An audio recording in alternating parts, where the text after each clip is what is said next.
listening to Joey Clark. Joey Clark. And his old pal, Mr. Bader. It's Joey Clark. Thank God for another beautiful day here on this Wednesday. Agreed. Hopefully it'll be a beautiful show, and Montgomery needs a new mayor. How you doing today, Mr. Bader? I'm doing wonderful, Joey. How you doing? I'm doing all right. Good day out there. Let's jump right into it. On Wednesdays, we always kick off things with Jeff Poor, host of the Jeff Poor Show, 106.5 FM. Y'all check him out if you're in the area. And, of course, always good podcast on the website there. And, of course, he's 1819 News' editor-in-chief. Jeff, how you doing today? Doing well. Thanks for having me on. Thanks for being here. Now, I want to start with something I mentioned to you in passing this morning, but I watched what Phoenix City's doing really well in the Little League World Series. And I don't know, it just felt like, ain't that America? I felt great watching it, removed from all the craziness of the news cycle. I watched a couple of the games. I watched yesterday afternoon. I had it on. ESPN's a little enamored with the little girl, Kenley Rasmus, who's pitching. Yeah, but they made it like a girl power thing. But it's ESPN's what they do. But other than that, you're right. It's good to cheer for something a little more wholesome, I suppose. Yeah, and good to see like a hometown team representing the Southeast, maybe representing the nation and all of things. And I don't know, it also just takes me back to, because I never got to the big field, but I did play Little League. And I don't know, when that was your only care in the world, was like, am I actually in position? Am I remembering exactly what I need to do when the play happens? Am I getting on base? Like, I could hit a runner to second base and beat it out. And then are we getting airheads and like Dr. Pepper or Coke after the game? It's just a simpler time. Yeah, you weren't as emotionally invested in the game necessarily. Now at this level, I'm sure they care very much about winning, but at least for the sake of this discussion, we gave it our all, right? And it's not like watching an Auburn game or a Braves game.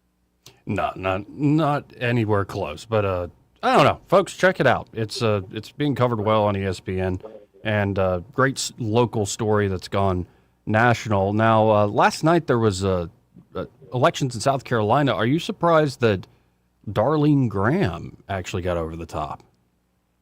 Yeah, I got this one completely wrong. She just gave me Luther Strange vibes. And, a lot of the stuff was a more sort of trajectory with the Trump endorsement, the establishment lining up behind her, a bequeathed U.S. Senate seat. And I thought she just did not have – she wasn't a very good retail politician, I thought, A, and B, she just looked like a deer in headlights in a lot of these, like, debate situations or whatever.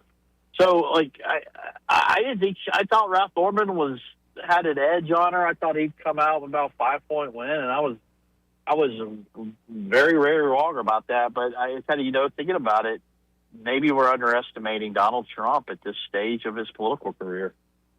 Yeah, and I was shocked because I guess that one debate answer I heard where she was asked about Taiwan or the Taiwanese Straits, part of U.S. national security, and she goes, look, I don't really know much. That's not my expertise. I just support the military.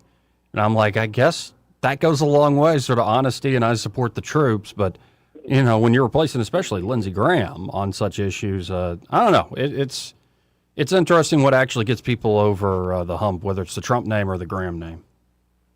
No, and I think that those are the two things. If you look at it county by county and you see where Trump did his rally on Saturday, which was Horry County, Myrtle Beach, I mean, she put a stomping on Ralph Norman. Norman won like the Charlotte suburbs and upstate, Greenville, Spartanburg, but she won everywhere else. And I guess the one area people were kind of watching was Charleston, and she won about like 10 points. So there's just, I think, a comfort with the Graham name, and then you put that Trump seal of approval on it as well, and it's a 1-2 punch. It's pretty hard to overcome. Now, as you see all these primaries and specials that are finally going to lead up to the midterms, just take your temperature on it. How do you think the midterms are going to shake out?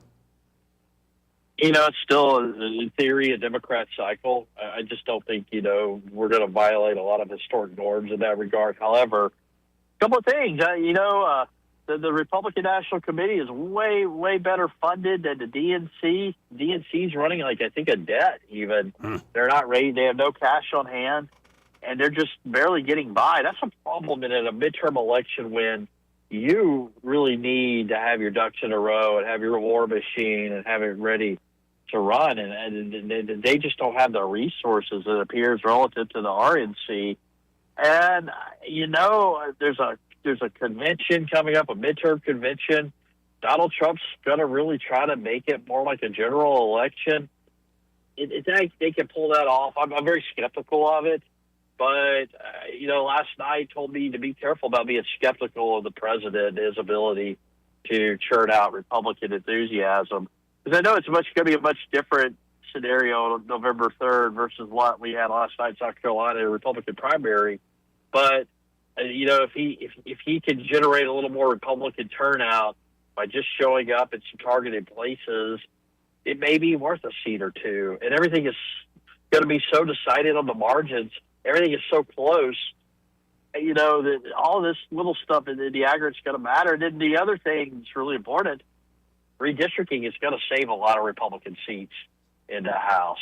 I think a victory on November 3rd for Republicans, the best they can hope for is to maintain one chamber of Congress. There's a lot of headwinds, a lot of economic headwinds, gas prices, Iran, et cetera. But there's a lot of things that they can figure that out in the interim that they got going for them. Yeah, and it looks like I'm looking at a new Americans for Prosperity just general survey. It was like 42,000 people took this.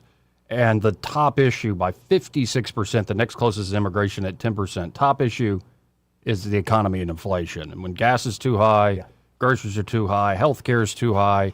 I don't know. Both parties are like goring each other. I saw Terry Sewell coming out against Trump and saying her thing today. Report on 1819 News. But it seems like all that money that was created out of thin air, especially during COVID, it's hard to unstretch that rubber band, if that makes any sense, folks. Well, what is the tipping point? And then this is an important discussion. Like, okay, we don't like high gas prices. Is it enough to keep you at home and not vote for Republicans? Because everything is so team sports right now in politics. Is it going to do one of two things? This is what Republicans got to be on guard for. Is it going to keep you at home and keep you from voting? Or, and I think this is more unlikely, but it could happen. They'll take a Republican Trump voter and turn them into voting for a Democrat in the midterms. I just don't think those are high propensity votes. Personally, I'm not that phenomenon, not so much, but it's the former. If we could get Republicans to get out to vote, then maybe you could salvage some of what could be a really ugly cycle for Republicans. Now, shifting gears in this story, a lot of legs trending at 1819news.com. I'm quoting Abdul El Sayed. He's the Senate nominee for the Democrats up there in Michigan, saying, quote, the idea that you have somebody like Tommy Tuberville, who barely was good at coaching football, is trying to ban Sharia law when there's less than 1% of the Muslim community in America, as if somehow Muslims are out there trying to push Sharia law. That seems to me to be deliberately targeting the Muslim community because they're different.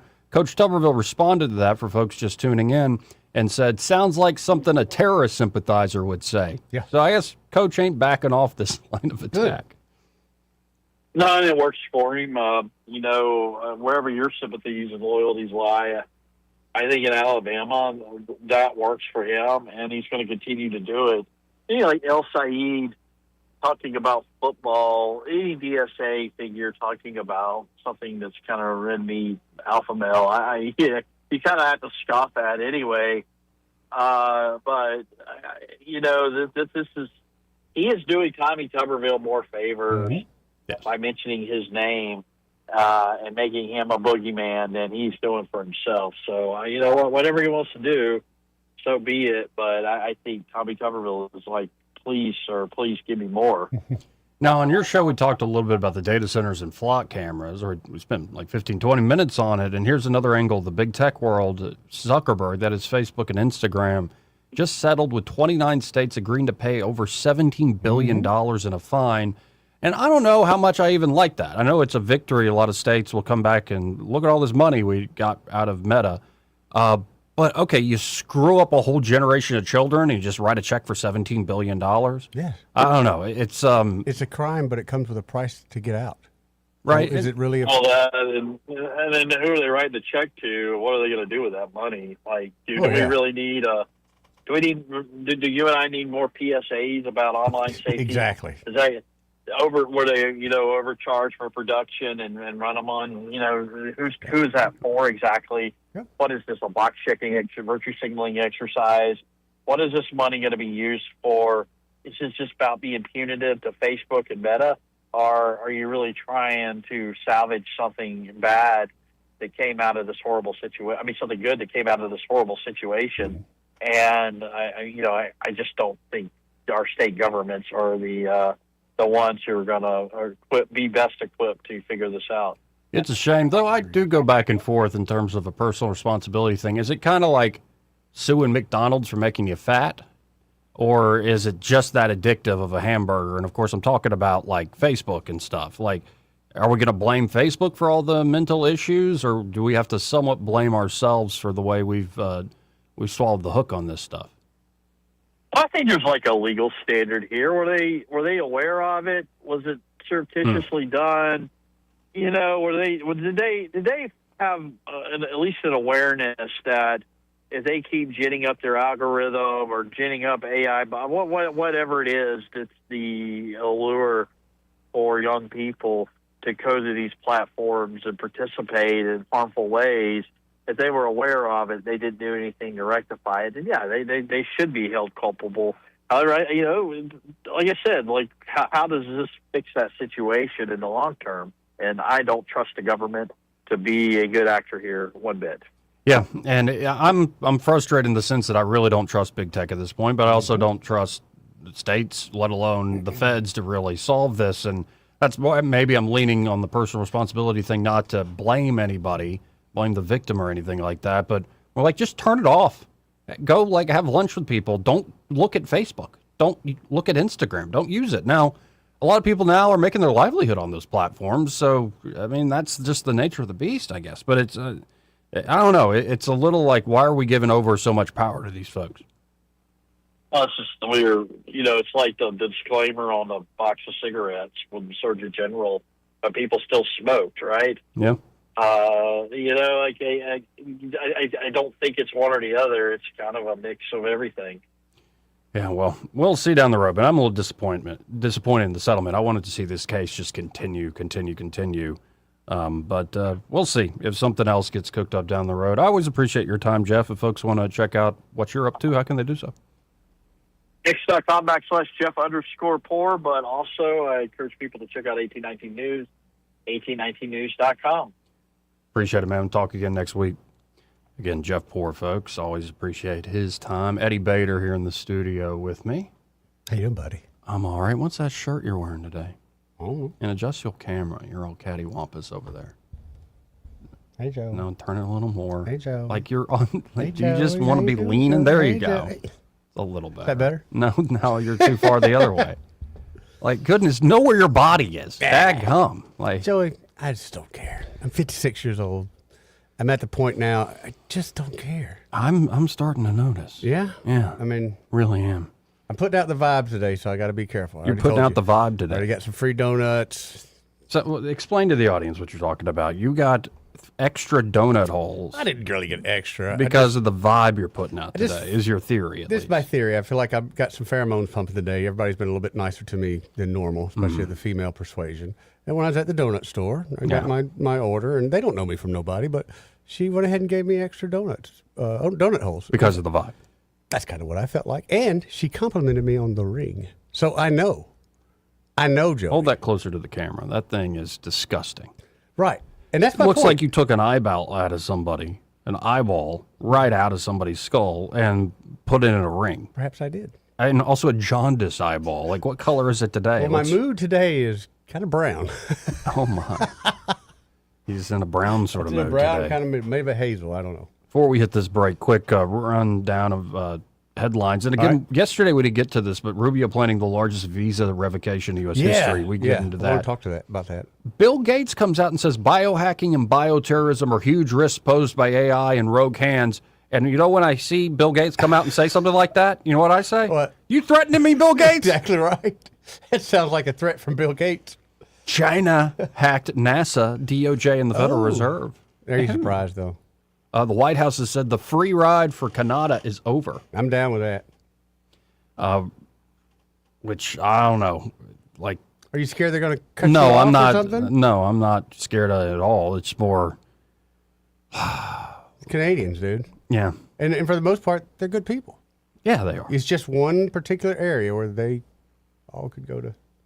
Apparently, Hakeem Jeffries Yeah. and Jared Kushner had a secret meeting, and it got out that they met, and there's no. all sorts of backlash. Oh, about no, it. Joey. How dare you? How dare you meet with Quiet Jared? Hakeem, they're the enemy. How dare you? And it's How just like, better to get to know your enemy than sit down and break bread with them. as Jeff Bohr said, we're in team sport mode. We're getting, and it's going to get even worse closer you get to the election Yeah. day.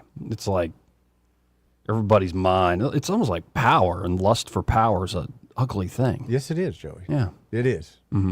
Well, and for instance, like Terry Sewell coming out and saying today that after the Supreme Court ruled in Trump's favor about the U.S. Postal Service executive order he's pushing, about around election mail-in ballots in particular, Terry Sewell said he's just really worried about losing in November. I'm That's like, what he's worried about. And you don't care either way, right, Terry? Maybe you have the same interest. That's what he's worried about, Joey. Yeah. Thank you. Genius. Just absolutely genius. Glenn Beck asked Trump about the mystery swirling around the CIA director visiting Moscow. Yeah, I was going to ask Like, you about is that. Russia, Glenn literally asked Moscow him straight supposedly up, didn't know anything about it. is Russia like going to bomb England or like going to test NATO's resolve? And Trump goes, well, I hate to disappoint, but it's kind of a routine thing. We want the war to end. It's probably good that, heads of intelligence for the two nations, Oh, yeah. especially with all this cyber stuff, Bill Gates aside, that's the thing that worries me the most is some massive cyber attack, Sure, say a third party. Say I steal your stuff, make it look like Joey attacked the world, right? you know. We have an update on the powder keg inside that Penn State frat house. We didn't get to that yesterday either.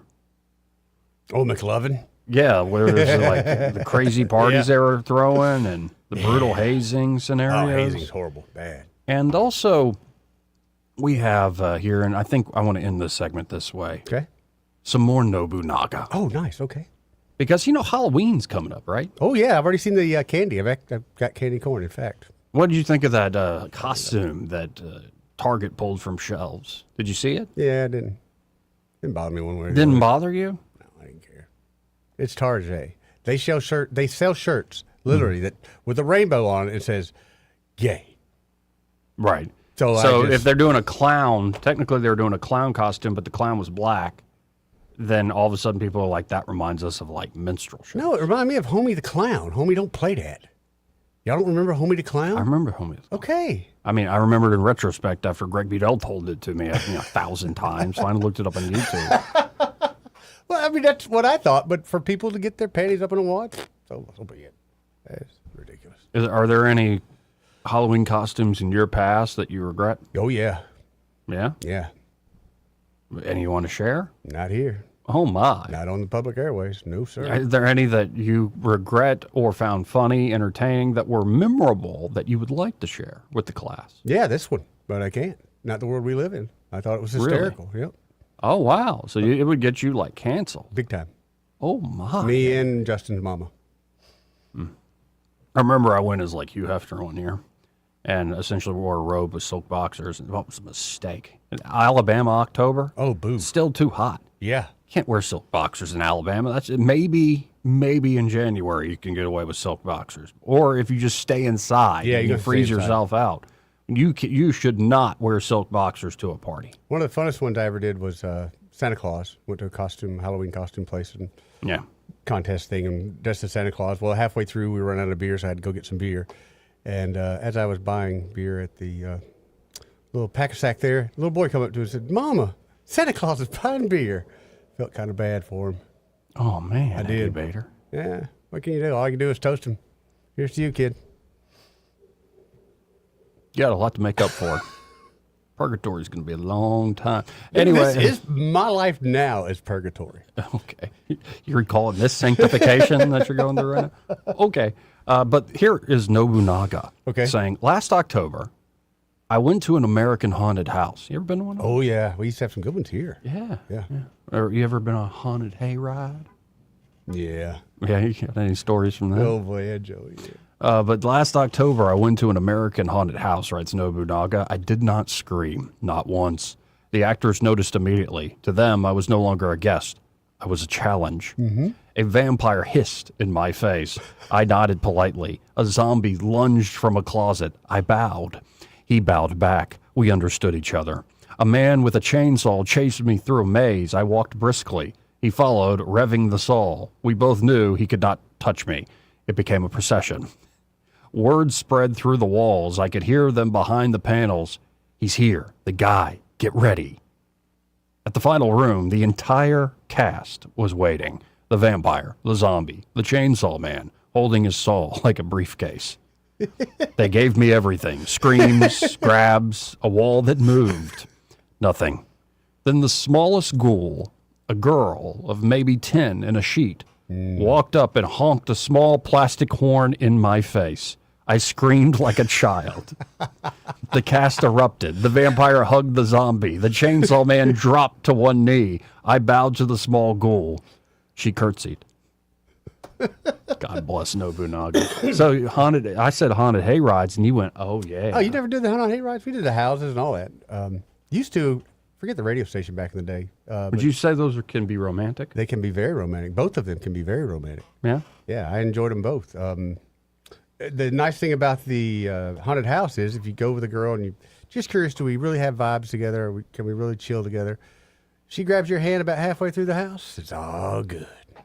The only problem is when you're screaming louder than anybody else there, it's kind of hard to man up. But then on the hay rides, dude, You lost me. blanket. What you literally said was fine, but you lost me in the way you went, it's all good. I'm like, good for what? Like, what are you up to? It was. I wasn't sure if the girl liked me or not, and when she grabbed my hand, I felt okay. It's all good. We're good here. No, you didn't say it that way, though, the first time. You said, oh, it's all good. Yeah. No, you said, it's all good. I heard that in my head, in probably an Elvis-style voice at that particular moment. Yeah. But then I That's remember your inner monologue when you feel cool? Yeah, It's Elvis? Fat Elvis. Fat too. Elvis? Fat Elvis. Yeah. Well, on top of that, I remember my hand being so sweaty, it was kind of embarrassing. But Oh, you were embarrassed about the sweaty palm. yeah, dude, I was scared to death, but I had to act like But on the hay rides, now come on, let's be honest. We were in a trailer deal. There's a bunch of hay in there. It was kind of chilly time of the year. We were under blankets. Playing thumb wrestle. No, I don't know. Really? Thumb wrestling under blankets? I mean, I don't know what else to say. That's gross. I don't know about you, man. No, what's worse? Yeah. This is the worst. Just double down on it. Yeah, I'm Just going double down. down on it. The worst is this one girl we were on a hayride. I really had the hots for her. She was beautiful. Still is to this day, I'm sure. Oh, really? Yeah, not Have you looked her up lately? No, Joey. Married. Okay, good. But anyway, I remember we were holding hands under the blanket, and I think I kissed her. Yeah. And I remember looking up, and her dad was sitting in the front of that trailer. And I remember my hand uncurling from hers quickly and just looked out the back of the trailer till we got back to where we were going. Did he ever mention it to you? Nope. And he was cool, too. He's a really cool guy.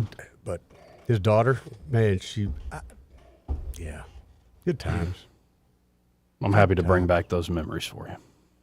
Anyway, let's hit this break first. This part of the program brought to you by Pest Pro Services. Talk about a good time when you can actually, say, sit out on the back porch or hang out on the dock and not get eaten up by mosquitoes. Especially if you were courting someone, Joey, and you're sitting in the swing and you're swinging. You don't want to be out there swatting mosquitoes.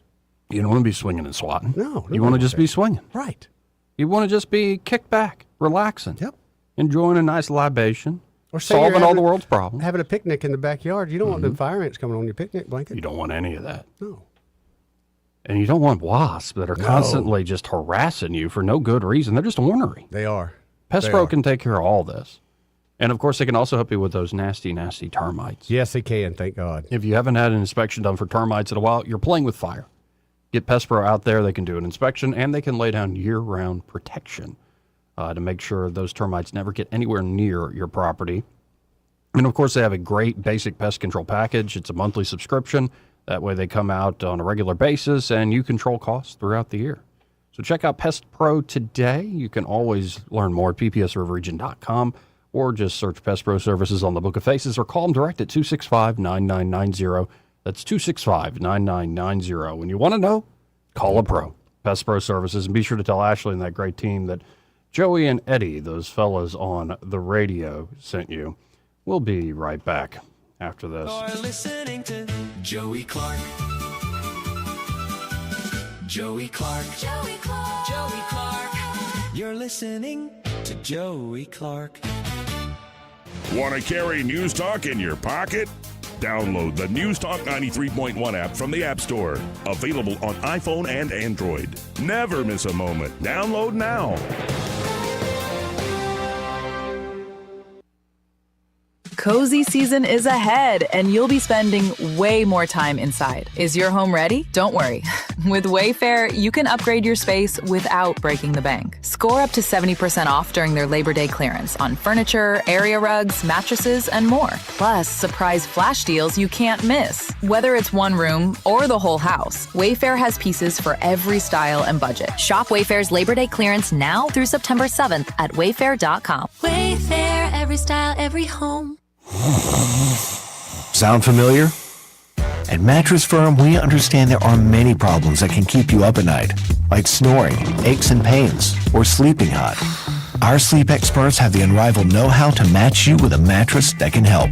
And now at Mattress Firm, get any size mattress for one low price, starting at $249.99. For the great sleep you deserve, visit Mattress Firm. We make sleep easy. Restrictions apply. See store or website for details.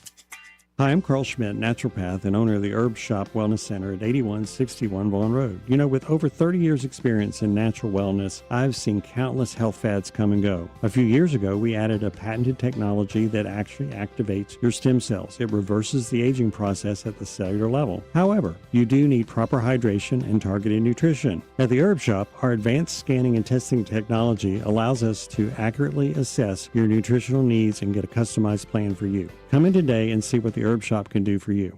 Finding great candidates to hire can be like, well, trying to find a needle in a haystack. Sure, you can post your job to some job board, but then all you can do is hope the right person comes along, which is why you should try ZipRecruiter for free at ZipRecruiter.com/radio. ZipRecruiter doesn't depend on candidates finding you. It finds them for you. Its powerful technology identifies people with the right experience and actively invites them to apply to your job. You get qualified candidates fast. So while other companies might deliver a lot of hay, ZipRecruiter finds you what you're looking for. The needle in the haystack. See why 4 out of 5 employers who post a job on ZipRecruiter get a quality candidate within the first day. ZipRecruiter, the smartest way to hire. And right now, you can try ZipRecruiter for free. That's right, free at ZipRecruiter.com/radio. That's ZipRecruiter.com/radio. ZipRecruiter.com/radio. ZipRecruiter. For too long, Alabama's statewide news companies have shamed us for our conservative Christian values. Alabama deserves a news company that cherishes our culture, a company that isn't bought and paid for by the powers that be. 1819 News is that company. Run by Alabamians for Alabamians, 1819 News celebrates what is good and beautiful about our state, while exposing those who work against our values in secret. Just go to 1819news.com to learn more. Subscribe to our newsletter. That's 1819news.com. Rich Thomas Weather is brought to you by Wiley Sanders Truck Lines. Truckers, listen up. A $2,500 sign-on bonus only at Wiley Sanders Truck Lines. Work for a company that puts God and family first. 855-777-9785. Wiley Sanders Truck Lines. Rich Thomas Weather. We've got a fairly typical late August day today, but the rain probabilities will get a little bit better tomorrow and Friday. But for today, another sun and cloud mix with a high in the middle 90s, triple-digit heat indices again, and a fairly normal distribution of those random afternoon and evening storms today, but an increasing chance tomorrow. Could be a generous supply on Thursday and Friday of scattered storms. This as a front approaches. High temperatures generally in the lower 90s on Thursday and Friday, mid-90s over the weekend as storms start to thin out. From the Blue Water Weather Center, this is Rich Thomas. Trustworthy, accurate, immediate. Carrying your voice across the river region. News Talk 93.1 FM WACV.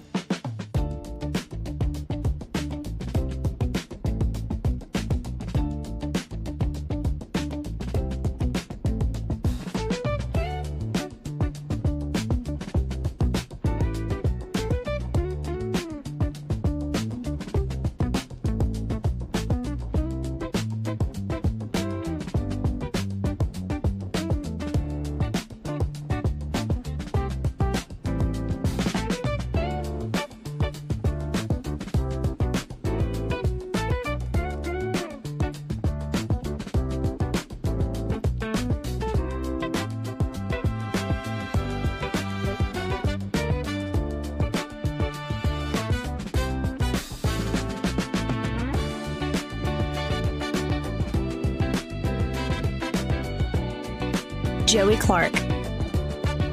Welcome back. I'm your host, Joey Clark.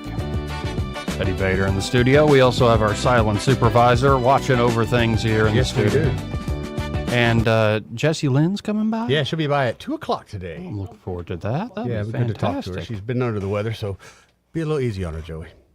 Of course I'll be easy. I know how What you are. are you saying? Well, I know when women come in here, you get a little intimidated, then you try to play the big tough guy and kind of beat the women down. And What are I you just really hate when you talking do about? that. Like, I hate when you do that. I would appreciate if you don't lie about me. I appreciate if you don't beat the women up when they come in That's here. not what I do. I mean, you kind of bow-breed If them. anything, I'm like a big softie. Actually, the other way around, you're usually like, hey, I'm sorry for this guy over here. Yeah, I was about to say.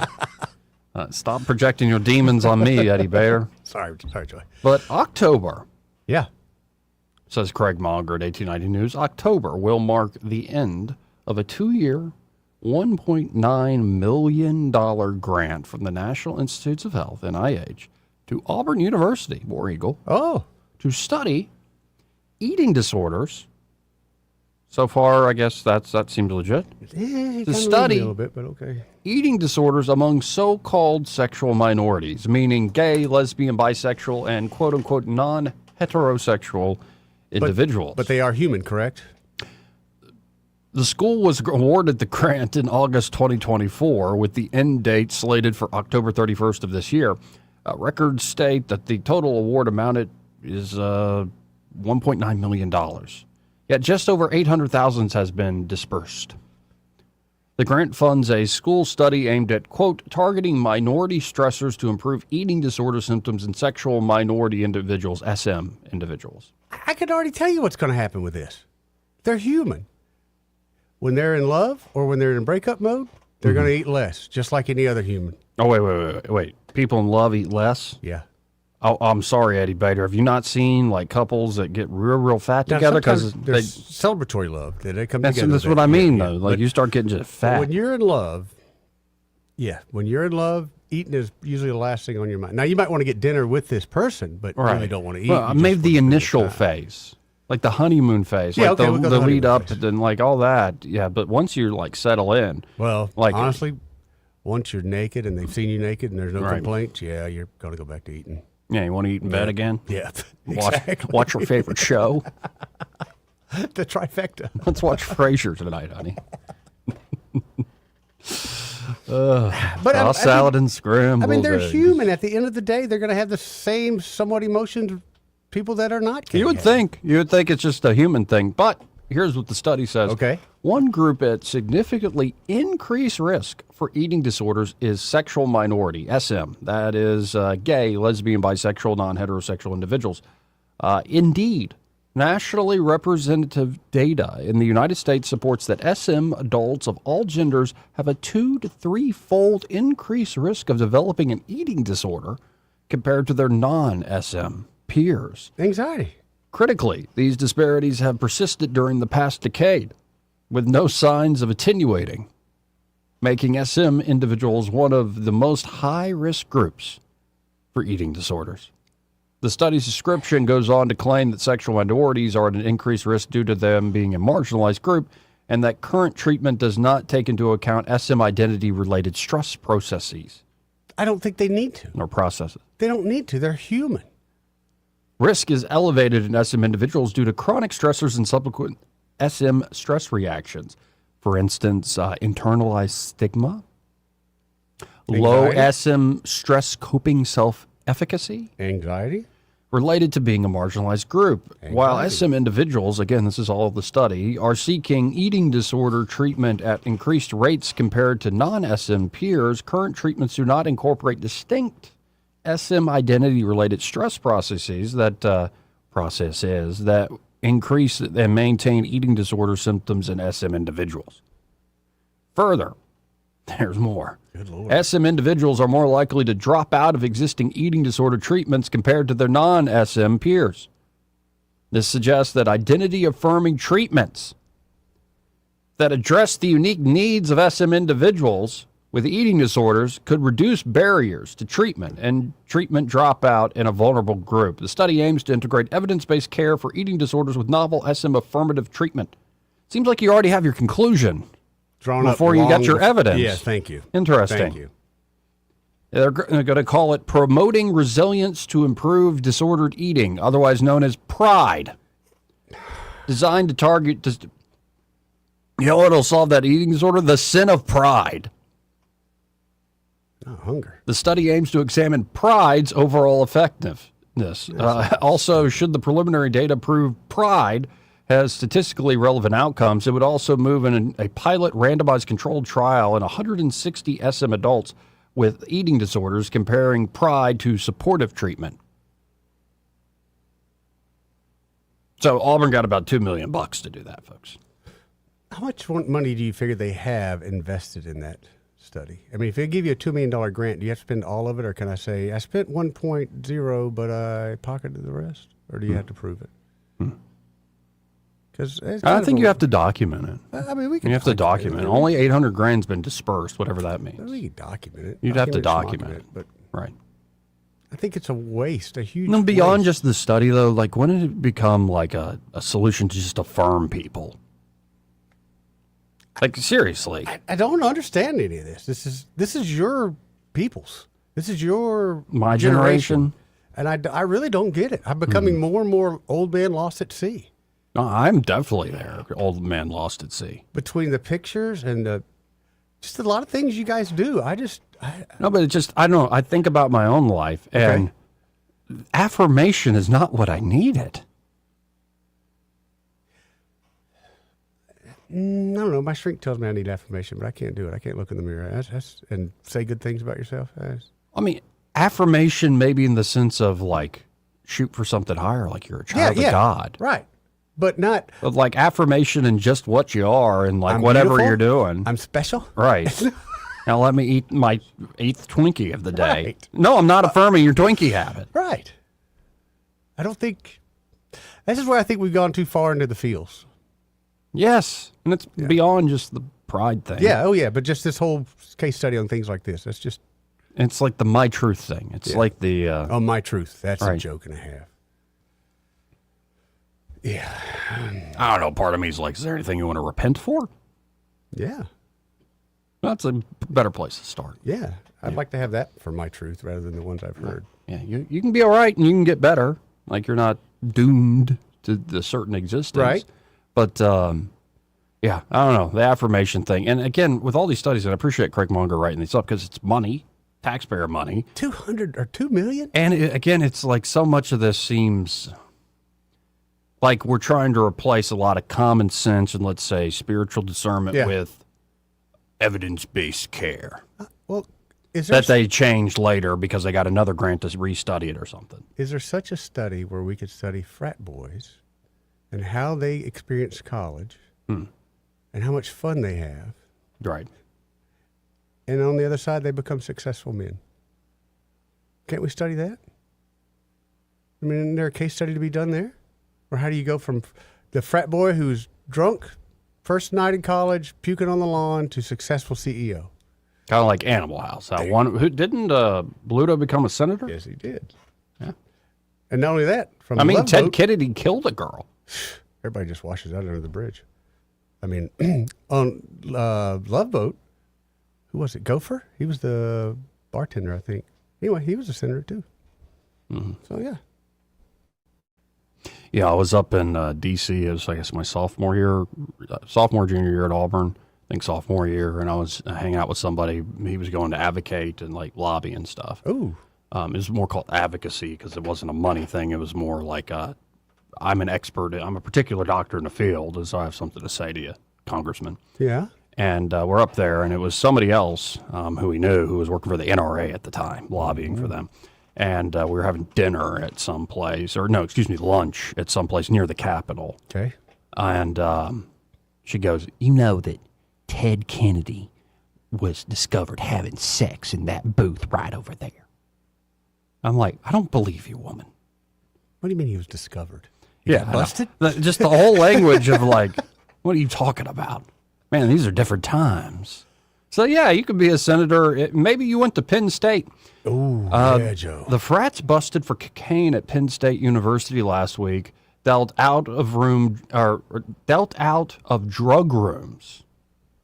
So they were dealing drugs out of designated drug rooms. Or if you're going to deal drugs, you might as well do it in a room where you designate the drug dealer. Okay, in the real world, we call You shouldn't do it in the living room or the safe kitchen. houses. There's just safe houses or trap house. But at parties, there were designated drug rooms at the party. This just makes common sense. I mean, these people are going somewhere. And hazed freshmen, even worse than making them bag up narcotics. Oh, that's awful.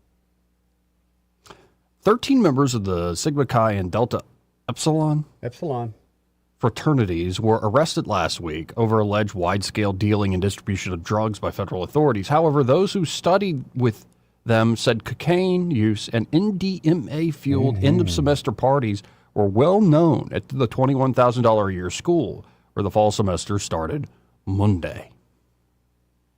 Of course they were well known. Who do you think they were selling the drugs to? They had a marketing team, Joey. Yeah. I mean, you're in a college. You're selling drugs. No, but what they really need, like, in order to get over this terrible pathology, affirmation. That's what they need. It barely scratches the surface of what's going on. It's a part of the culture at Penn State. It was normal to take cocaine at these parties, especially with freshman boys who wanted to impress their brothers and talk to girls, one sorority sister told the New York Post. To me, it felt like they were offering it to everyone at the party. You'd look around, and there would be people snorting lines of cocaine around you. It was so normalized. I'd probably end up talking about history or something. Dude, like the Roman Empire. We had a friend like you in our group. Yeah. Yeah, we call him Socrates. Socrates? Sometimes we'd have to put Socrates in a closet. So we didn't have to listen to him no more. Yet he would just talk. And especially after he did a lot of cocaine. He won't shut up. Right. About all the Wikipedia pages he's read. The two accused fraternity chapters were described as being at the top of the school's social scene. Oh, no doubt. Yeah. Students pledging in 2023 were made to, quote, package the drugs into half-gram bags for sale. That's apprenticeship. Making money, too. One of the young men forced to take part had a relative who had graduated but was part of Sigma Chi, the Post has learned. The freshman was then hazed extra hard as a result of his connection. One of around 15 boys allegedly forced to take part. He knew the hazing process for fraternities was tough and intimidating, but never in a million years did he think it would involve bagging up and selling drugs, a source close to him said. He didn't want to say no and risk being seen as weak, especially because of his family connection inside the frat. Then he is weak. Yeah. If you are afraid to get up in a situation like that and remove yourself from it, do not ever blame anybody else. It's your weakness. Amen, Eddie Bader. Amen. But no, he really just needs to be affirmed. You're right. You were put in a terrible, tough spot of peer pressure. And you didn't have the cojones to get up and walk away. The pledges were also allegedly forced into personal servitude for the seniors, made to run errands. Well, that's common. That's just common. Act as designated drivers. Oh, no, you got to be DD tonight. And subject to sexually themed challenges too graphic to describe. Well, boring. Too graphic to describe. What do you mean? Because I don't know what you mean now. Like it could be something horrific and disgusting. You remember that scene in Old School with the cement bricks? No, actually, I don't remember. It's been a while since I've seen Old School. You need to go back I remember the streaking scene and then the KY jelly fights. Yeah, where Blue died. Yeah, I remember that one. They would tie. Remember the dart in the neck thing? That's my favorite scene. Yeah. Remember that one? Yeah, good talk to see out there. I remember that. I don't remember the. You don't remember standing on the wall and they had brick? Oh my! And they in a string and they tied. I don't remember, but it's starting to ring a bell. Yeah, buddy. Honestly, it was almost a break from some of the disgusting and degrading things they were being made to do. They were saying that the drugs, packaging the drugs, was actually a break from the degrading and disgusting things they were made to do. Have you ever packaged drugs, Joey? It's usually a pretty clean environment. No, I've never packaged drugs, Eddie Bader. Usually a pretty clean environment, I've seen. Look at the pharmacy. A second sorority girl who wished to remain anonymous was a frequent guest at their frat parties. Wonder why? I was a freshman, and I was so excited because they were famous and getting in, felt like a huge deal. the now senior told the Post. You didn't have to look hard to know they were selling drugs. I'm honestly surprised they weren't caught sooner. I never had to pay for any cocaine. Of course not. But you would have to go into a specific room to Venmo one of the guys, and they'd hand you a little bag. Half gram. I never had to pay for any cocaine, she said. She's a chick, dude. Yeah. It was done away from the rest of the house where others were just drinking, dancing, and being stupid college kids. You know why? Because nobody wants to share their cocaine. On-campus sources claim parties fueled by MDMA, more commonly known as Molly, were thrown at Delta Epsilon and served as enormous blowouts at the end of each semester. Invitations were sent through the messaging app GroupMe, disguised as innocent-sounding paint parties, according to a third senior belonging to a different sorority. The Molly parties were really intense, she said. Everyone would show up dressed in white, and you would have neon paint put on you. So wholesome stuff. College party, dude. I guess the ultraviolet lights would then make everyone look trippy. Then people who were friends with the frat boys or could be vouched for were taken into a designated room to pick up Molly. They would Venmo one of the brothers there and were given the drugs and a giant lollipop to use to stop lockjaw. It was so obvious who was high because of the giant pupils. So obvious, bro. By the way, none of this surprises me. No, dude, it's college parties. I'm sorry. None of it surprises me. I mean, I'll just say it. Freshman year, second weekend, decided to go to a rush party. Okay. I don't remember the frat. It was on New Row. I remember that. And started drinking the Hunch Punch. And we felt good. I bet you did. More so than, like, alcohol. Right. And they definitely had spiked it with something. Now, luckily, nothing terrible happened to me. You just got to wonder, man. Just got to wonder. Yep. That one guy, Xander Dempster, 21, who's part of the Chi Pi frat, said, "It puts all fraternities here in a bad light. It's just not fair on the rest of us. We do a lot of charity work and are heavily involved in the community. Last year, we raised $18 million at Thon." Thon, if you're wondering, is a dance marathon organized by the students. And Xander kind of looks like you would suspect. Well, it kind of reminds me what backwards hat. when people get caught dealing drugs and cartels and things. They're like, "Well, we give so much to the community." Yeah, it doesn't matter.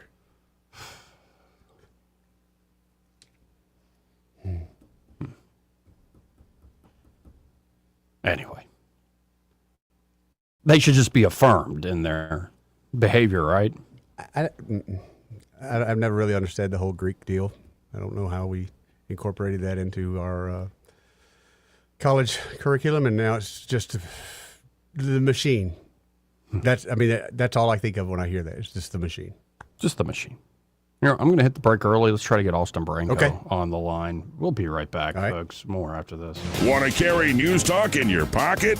Download the News Talk 93.1 app from the App Store.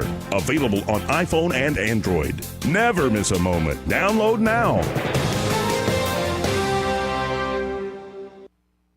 Tired of spending your weekends fighting weeds, patchy grass, and a mower that never starts? Mosley Lawn Pros is the solution. They handle residential and commercial lawn maintenance, landscaping, cleanups, and property care so you don't have to. They show up on time, do the job right, and leave your lawn looking sharp every time. Stop stressing over your yard and start loving it. When it comes to your lawn, call the crew your neighbors and local businesses trust.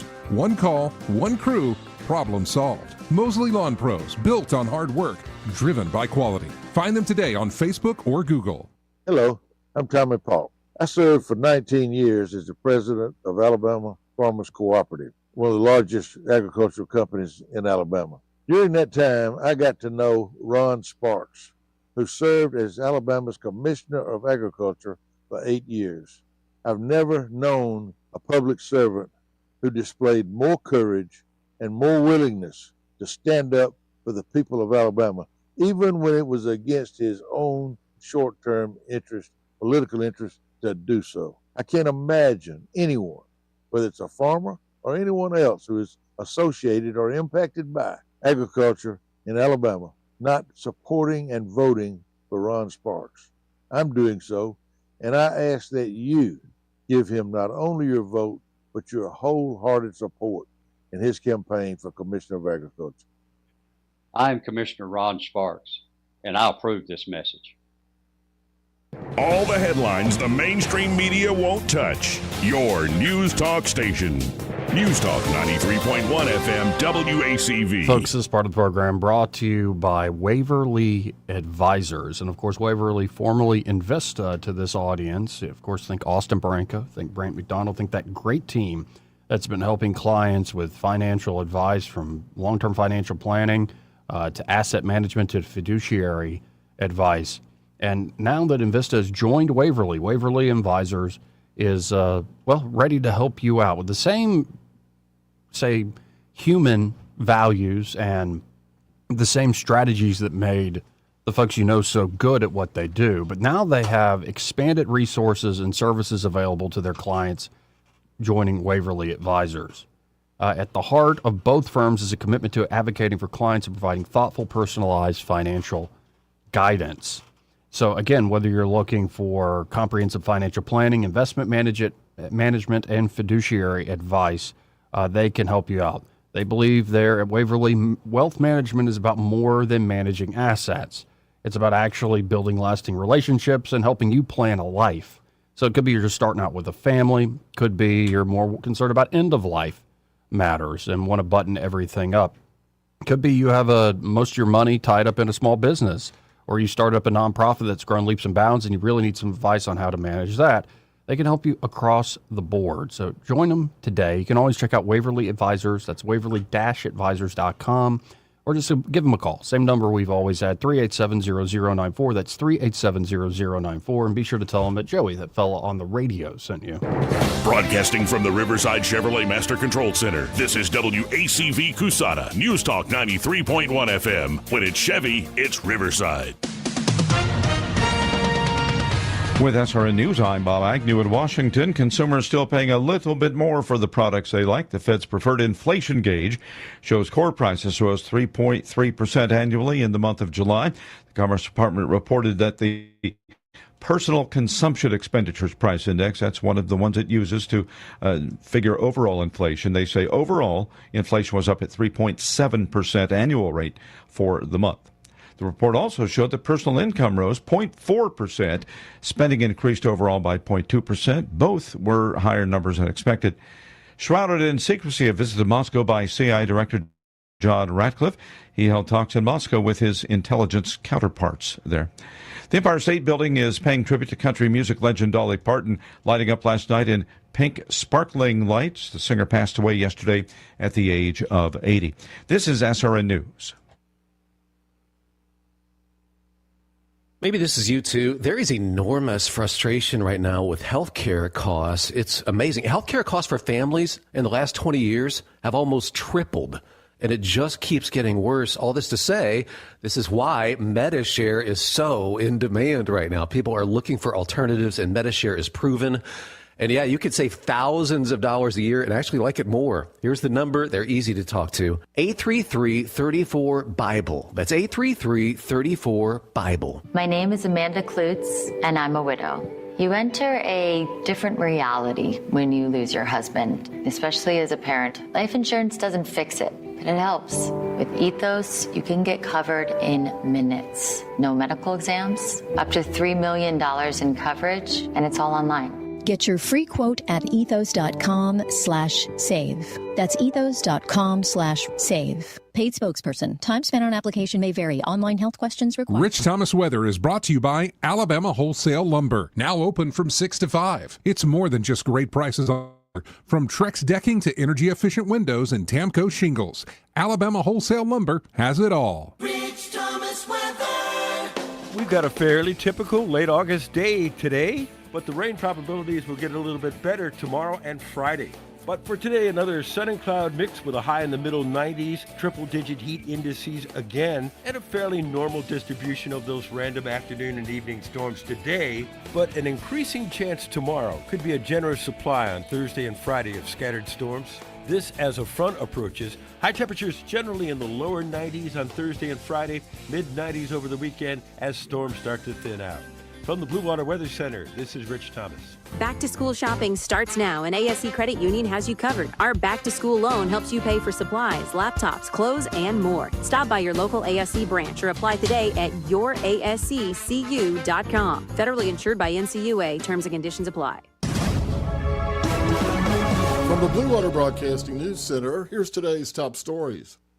A man wanted by Millbrook police in connection with a retail theft incident at Walmart has turned himself in. 61-year-old Clifford Jackson had allegedly stolen high-end lawn equipment from the Walmart on Kelly Boulevard last week. Security video showed Jackson exiting the store with a shopping cart full of items he hadn't paid for. Jackson provided a full confession after turning himself in on Tuesday. A Montgomery County man has been arrested on child sexual abuse material charges. 40-year-old Gustavo Ramirez is charged with 18 felony counts of possession with intent to disseminate child sexual abuse material. Ramirez is currently being held in the Montgomery County Detention Facility on a $500,000 bond. Alabama's state surplus property auction is now fully underway. Property no longer needed by state and federal agencies, as well as items abandoned at several airports in the southeast, are up for bid. Public viewing and inspection of the auction inventory is available at the State Distribution Center on Mobile Highway. The auction will conclude on Sunday, August 30th. From the Blue Water Broadcasting News Center, I'm Sky Mosley. This hour of news and views is brought to you by our good friends at Alabama Home Mortgage. Alabama Home Mortgage, 567-4223. Visit them on the web at myalabamahomemortgage.com. NMLS number 1586368, an equal housing lender. The cost of living issues really are on the forefront of everybody's mind. We have to focus as much as we can on controlling costs.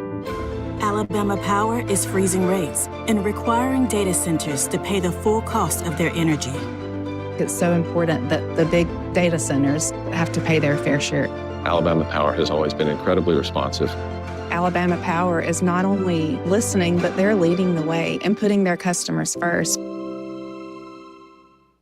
Hi, this is Bo Goodson from the Goodson Group with your Real Estate Minute. How to find the right mortgage lender. Most of all single-family sales involve obtaining a mortgage loan to finance the sale. How do you know you have the right lender? First, always use a local lender. There is no out-of-state lender that can match the services and the interest prices your local lender can provide to you here. We have many good quality lenders to choose from here in the River Region. Some guidelines for a buyer would be: 1, can I meet face-to-face with the lender, get to know that person before I turn over all my personal information to a complete stranger? Next, depending on your needs and price range, try to get more than one option with financing to choose from. Very important to know what are all the closing costs and prepaid costs up front so I can make an informed decision on which program to use. For help with a list of top lenders, call Bo Goodson for help. Bo Goodson, 221-2883 at the Goodson Group. This is Matt Woodham with Woodham Southside Firestone.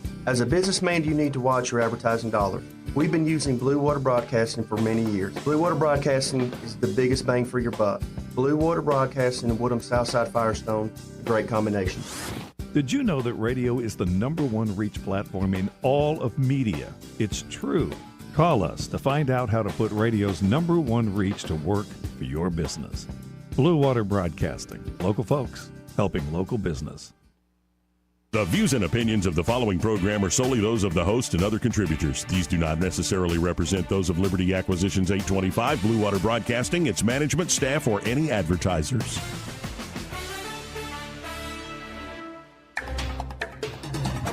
It's time for Montgomery's conversational radio show. It's News and Views on News Talk 93.1 FM. To join the conversation, call 272-9228.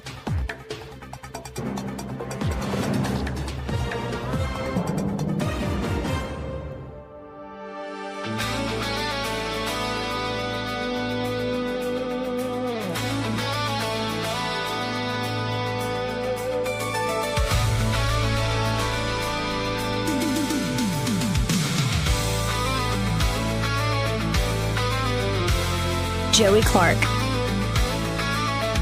Welcome back. I'm your host, Joey Clark. Eddie Bader in the studio. We have our silent supervisor here as well. That's right, cracking the whip. And a report out of Washington, the Trump administration is preparing to revoke the business and tourism visas of up to 200,000 foreigners who have applied for or are currently seeking asylum status in the United States. If it happens, the move would be the largest single mass revocation of visas in U.S. history and likely face legal challenges. Of course, because you can't do anything, right? Unless challenged or revised, the State Department is expected to announce in the coming weeks the revocation of so-called B1 and B2 visas issued between 2016 and 2026, whose holders have sought asylum or are now seeking asylum. The action will be taken in coordination with the Department of Homeland Security. We are coordinating with DHS to identify and revoke the non-immigrant visas of foreigners who have come to the United States claiming to be short-term visitors but then file for asylum to stay here permanently, said a State Department spokesperson. The revocations would not necessarily result in their immediate deportation. Most of those with asylum cases currently pending would be recategorized but would lose their status as business or tourism travelers. That makes sense. Since President Donald Trump took office for a second term last year, his administration has steadily ramped up restrictions on visa applicants, demanding more information about their social media histories, requiring the posting of expensive bonds for the processing of visas, and outright banning the issuance of visas to citizens of certain countries. So we'll see. Kind of curious. We'll see if they can actually get it through the courts. And I'm wondering what country's going to file or scream racism first. Oh, I mean, it'll be the United States. It'll be our own people. Right. Now, in a social media post on Monday, Deputy Secretary of State Christopher Landau called out people who, he said, try to use tourist and business visas to get into the United States and then apply for asylum. People in the U.S. and all over the world are fed up with bogus asylum claims, Landau wrote on X. Asylum isn't supposed to be a loophole to circumvent immigration law. Amen, brother. Right. Landau cited the cases of a Colombian citizen who came to the U.S. in 2015 on a tourist visa and then applied for asylum. B1 visas are generally issued for business trips, and B2 visas are generally issued for tourism, family visits, or medical care. It was not immediately clear from the documents or the officials how many of these visa holders are seeking to have sought asylum or seeking or have sought asylum in the United States and will be affected by the revocations. So that's a lot of people, though. That's a lot of people, Joe. In the past 18 months, the State Department has revoked about 175,000 visas for people who have been convicted or accused of crimes ranging from drunken driving to rape and robbery, as well as, nice alliteration there, guys, as well as for people who have spoken out publicly against U.S. policies, particularly in the Middle East. Again, if you are a guest and maybe we just know this, but if you're a guest in another country, the one thing you don't do is cause trouble for that country. You're a guest. You would think people would get that. I mean, it's a no-brainer.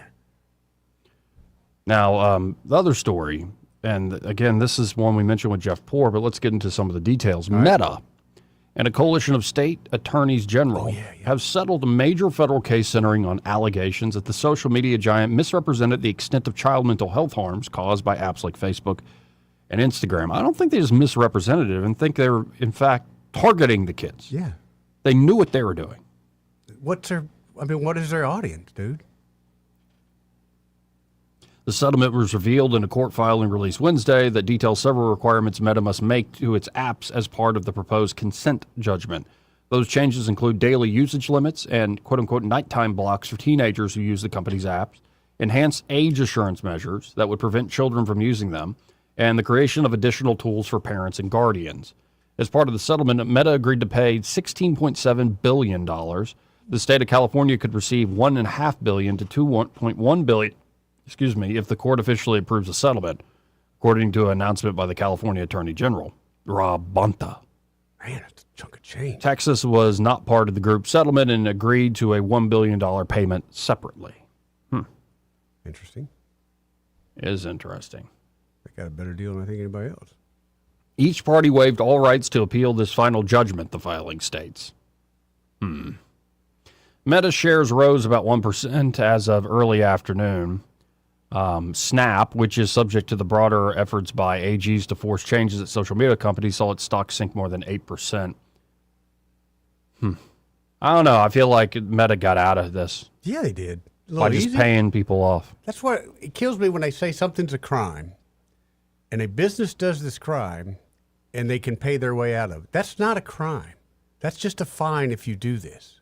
It's not criminal. No one will be held accountable. If it's a crime to murder Joey, and I murder Joey, but I can buy my way out of the murder of Joey, then it wasn't a crime. Yeah, you're probably just a government. Yeah, exactly. Yeah.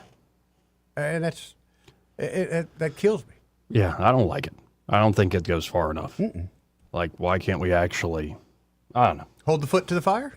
Yeah, because we got to have Facebook or something like that. We must have it, or else the world will end, or something along those lines. Was the world ending 20 years ago, 30 years ago? Yeah, the world's always been ending. That's true. That is actually true. Yeah, it's not that I will die, it's that the world will end. Yeah, exactly. But by the way, I think when you talk about like the end of time and like depending on what you believe, but like the final judgment and these sorts of things, I feel like when you die, it's going to be like that. I hope like so. you're going to be there. I hope so. Because you know how you fall asleep sometimes? Not anymore, not for you. But you know how you fall asleep and it's like 10 hours go by all of a sudden? And you're like, wow, it's like time travel. Yeah. I had one yesterday. I laid down, this is an old man in me. I laid down at 5 o'clock, told Susanna, come get me if I'm still asleep in an hour. I woke up at 6 o'clock. She hadn't come upstairs yet, but I didn't know what day it was, know what time it was. It was light out. It was 6 o'clock. But it's 6 a.m. or 6 p.m. I mean, I went into full panic mode for a few minutes. Then I realized, oh, yeah, I just took a nap.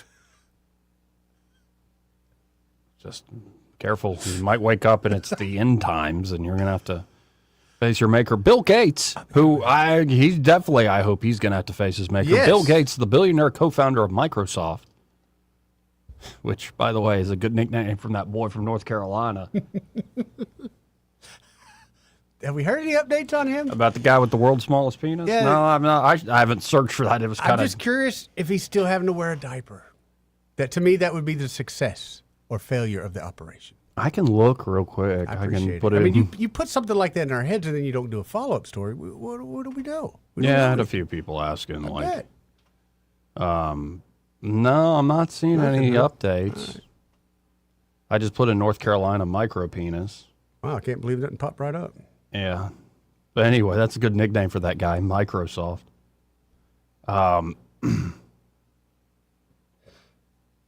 He's, of course, been raising awareness, reduce social stigma. No, he hasn't. And highlight the daily functional challenges of the condition. Yeah, because this guy publicly talked about his thing and had an operation. Now, other guys with the same condition don't feel the stigma. Yeah, they do. And I have a wonder, like, is that just a social stigma? Again, what in the world is with the affirmation thing? It's one thing to have sympathy for this fella, maybe even We empathize do a have little sympathy bit. for him, but It's also, I mean, in what you just got to laugh. Anyway, Microsoft, we don't have any updates on him, but Bill Gates, the billionaire co-founder of Microsoft, is loudly warning that artificial intelligence poses a grave threat to jobs and human life. You threatening us, Bill Gates? I thought... And urgently addressing the risks should be the world's top priority. Is he just now getting in this? In an hour-long interview with the New York Times last week, Mr. Gates said the tech industry was knowingly downplaying those threats because there was too much money on the line. Really, Bill Gates? That's a novel theory. Just all this feels like he is threatening us, folks. But he goes on, he says, in private, people who understand how good this stuff is and how much better it's getting, they're very worried, Gates said. But few tech executives, Mr. Gates said, are willing to publicly admit that. They're now saying to each other, hey, man, don't say that. It's bad for us. The next $1 trillion we're trying to raise. So Bill Gates is the canary in the coal mine here? I just don't see that. I'm I don't sorry. either. I cannot believe I that feel like canary. this is just a big threat. Yeah. From Bill. I think you're right. On Wednesday, Mr. Gates published a nearly 6,000-word essay on his personal website, laying out his concerns about AI and offering solutions such as new taxes and bans. New taxes? He said he was motivated to speak now because recent improvements in AI had far surpassed his expectations and because the industry had ignored technology milestones, like AI is escaping the control of its creators or making recipes for bioweapons that it once said would warrant more caution. By the way, all those instances with ChatGPT, with OpenAI, with Anthropic, and with Meta themselves, how the AI got out of its sandbox and actually got on the internet and hacked a bunch of companies, did some pretty amazing stuff that even surprised its creators. It all goes back to one Israeli security company who is the main go-to for all these companies to check the security of their new models. Interesting. Guess what the name of that Israeli security company is that checks, that does like these stress tests on these new AI models? Guess what the name of it is? What? Irregular. So you're telling me all these recent escapes from the lab are from a company called Irregular? Joey, that's right up there with what's your favorite water? Isn't it Evian? I do like Evian, yes. Which is naive. Yeah. Backwards. Yeah. It's good, though. See? Idiocracy, Joey. I don't truly think that The Undertaker is really The Undertaker. Really? But I am a mark for The Undertaker. Like every time that gong goes and the lights go out and the smoke and the purple and the lightning and what's stuff, going down. I'm a kid again. Yeah. Just saying it's kind of that way with Evian, too. Naivete. Mm-hmm.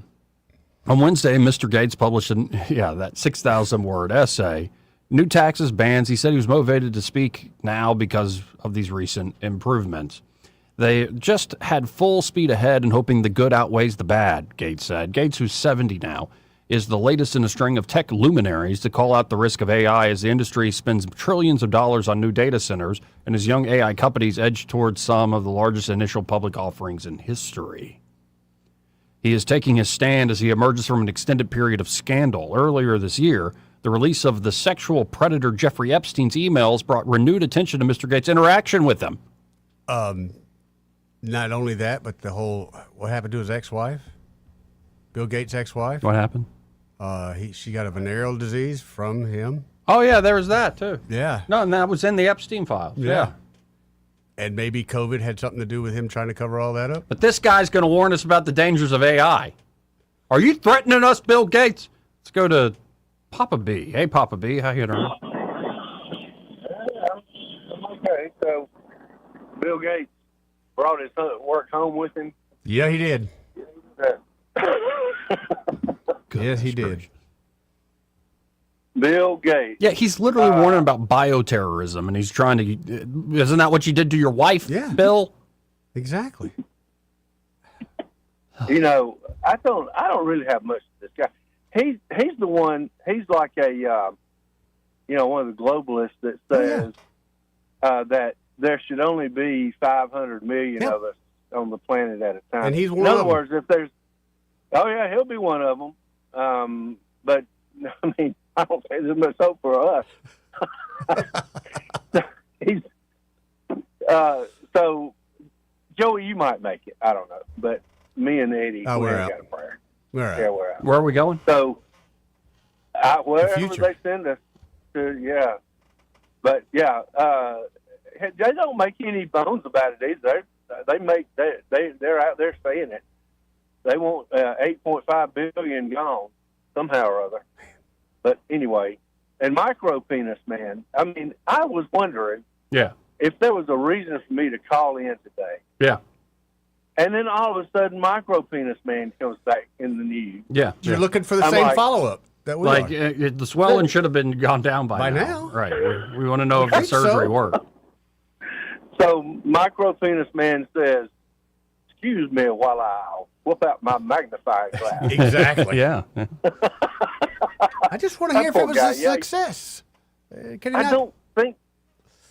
Some people just need to Hey, man. learn how to shut up. Hey, man, why you got binoculars in your bathroom?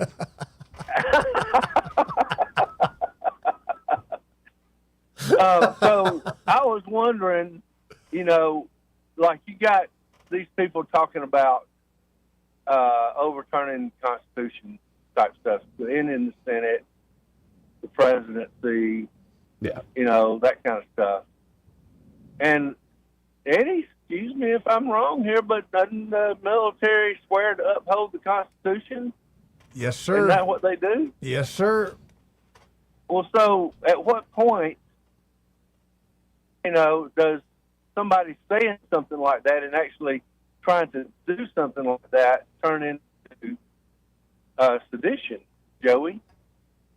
Immediately, if not sooner. They're trying to overturn the Constitution. Yep. You tell me, Joey, at what point? Isn't this what they've been doing for a long time, though? Well, yeah. Good point. So, that is a good point, actually. Every now and then you do make a good one. Yeah, it's just like there's the Constitution on paper, but then there's, the Constitution in the minds of the courts and the people, right, including the military. By the way, I didn't need those binoculars. I knew you sent them to me, saying it really worked. Yeah. I didn't need them to begin with, Right. whatever. Right. I just, I really think that, sooner or later, people that start talking about tearing down the Constitution, well, what should be done? Are we going to have a 1776 moment with some of these folks? Maybe. I have a sense, and this has history, been my prediction for a while, and I actually stick by it. I don't necessarily hope for it. I think we are heading to something like a king. Now, I don't think it'll be like God made me king, or because I'm of the right family, I'm king. Mm-hmm. I think it'd be more something like what people would call Bonapartism, but it'll be an elected president, and it'll be somebody so popular that essentially acts like, the left loves, there's this thing on the New York Times op-ed page that Trump the monarch now. Mm-hmm. And it's like, Trump ain't a monarch. He's not even the most powerful president in the last several times, like with his executive authority. But no, I think we're just heading, because it's such a logjam in Washington, D.C., and there's so much apathy and exhaustion, a mix of both, out in the population with politics and not solving problems, that if you don't solve this problem, say in the next generation, next 10, 20 years, I could see folks saying, you know what, I don't like red, I don't like blue, I like purple. I like somebody that could get something done. And I don't want somebody who's some bloody tyrant hanging people in the streets. I want somebody that just does his work correctly. And I'm tired of these fake politics. I don't know. I think that's... I can see that. And think about the technology and how much it would allow for some sort of power like that. The only problem with that is I can't think of anyone I would trust in that position. What about Microsoft? Yeah, well, maybe. He's got no... Although he might have a... That's an unfortunate name. Real unfortunate name, I swear. He might have an axe to grind. I don't know if he should be in that spot. The one thing that... I think, a very strong, potentate type of, leader that just kind of can bypass everybody. Maybe that is where it is going to go, but it won't be a Republican type. It won't be a conservative. No, and I don't think it'll be strictly a progressive. I think it would be, something that is actually based out of this new philosophy that you see in tech, and maybe some old school philosophies that just haven't been talked about in a long time. Before we get there, though, I want a new type of weapon that can shoot and kill a robot. Something like an E-impulse type thing. A bucket of water. a squirt gun? Yeah, pretty much. Rapid fire squirt gun? Yeah. Well, okay. If it works, fine. Yeah. Anyway, guys, listen, thanks for letting me call in. Appreciate you, Bobby. Glad we gave you a reason to call. Hey, bro. Hey, man, why you got a squirt gun in your bathroom? You never know, Joe. The robots, man. The robots, brother. I don't want to be sitting on the toilet and have to deal with it. I wouldn't put water in it. I'd probably put chlorine and... Oh, you put something corrosive in there? Chlorine and brake fluid. Okay. 272-9228. That's 334-272-9228. While Mr. Gates avoided criticizing Microsoft or other companies by name, he argued that he was uniquely positioned to work on the AI issue. He is a technologist and industry insider who is no longer driven by the profit incentives of running a company. Yeah, but, because greed and avarice are only a monetary phenomenon, right? Exactly right. There's no people that, it's not like people can be proud about trying to save the world. Or destroy it. Maybe to save it, we got to destroy it. Uh-huh. And he's spent decades addressing inequality through his philanthropic foundation. I'm still as broke as I've ever been, so he ain't done nothing for me. The irony of innovation lover is scared and says we're not ready and we're crossing thresholds. Maybe it's even more poignant, he said. Or maybe he's just old and in the way. Mr. Gates said technological advances had truly stunned him 3 times. In 1980, when he first saw a graphical user interface, a GUI, which led to the modern personal computer. In 2022, when the leaders of OpenAI came to his house to demonstrate what would soon become ChatGPT. And this year, when he looked closely at the advances being made by Claude Code, Anthropic's AI tool. Coding, Mr. Gates said, is the subject he knows best, and Claude's ability shocked him. The idea that now these things are in a meaningful sense better than I am is like, what the hell, said Gates. Jealous much? Technological breakthroughs in the past created more jobs and they eliminated, Mr. Gates said, but he is in disbelief that industry boosters say that will happen again this time. The AI era, quote, is utterly, absolutely, completely, totally different, he said. He acknowledged that this unpopular opinion in tech circles was a hell of a claim, and I'm staking everything I know everything, saying, are you kidding? He said mass job losses, if not addressed, were inevitable because of AI. It would spread across the economy and leave little room for one industry to absorb the refugees from another. The biggest tech companies in the world, including Microsoft, are racing to help corporate customers adopt AI, which could replace many workers. Mr. Gates said that companies were just responding to market incentives, but that those incentives might conflict with what was best for society. Oh, really? That old chestnut. Yeah. Anyway, I just, the whole time of reading this, are you threatening me, Bill Gates? But, he's got a solution. He proposed a new tax on AI, known as a token tax, to make it more expensive to replace people. Really? So it already takes in a ridiculous amount of energy. Yeah. You just want to make that more expensive. It's like taxing gas. Yeah. Because taxing gas made people drive less, right? It does make them drive less, and the speed limit. Sure. Sure it does. 55, stay alive. Mm-hmm. And it makes the road so smooth. Oh, so much. And safer. Yes. It makes them so much safer. And drivers more aware. Of course, a token is a basic unit of AI computing. The idea of taxing it has gained some traction, including on Wall Street, as a way to increase the cost of using machines instead of human labor. Also, there's money to be made from someone like Wall Street because they're going to need a clearinghouse to run that money through. Some jobs, Mr. Gates said, should be prohibited from being replaced by AI, an idea he called human reserved. Are you threatening us, Bill Gates? What sort of creepy name is that? Can you think of some jobs you wouldn't want AI to do? Yeah, fair enough, but it's just that name, human reserve. Sounds like you're keeping human beings in barrels or something. As a man of a certain age, I don't want him to be my doctor.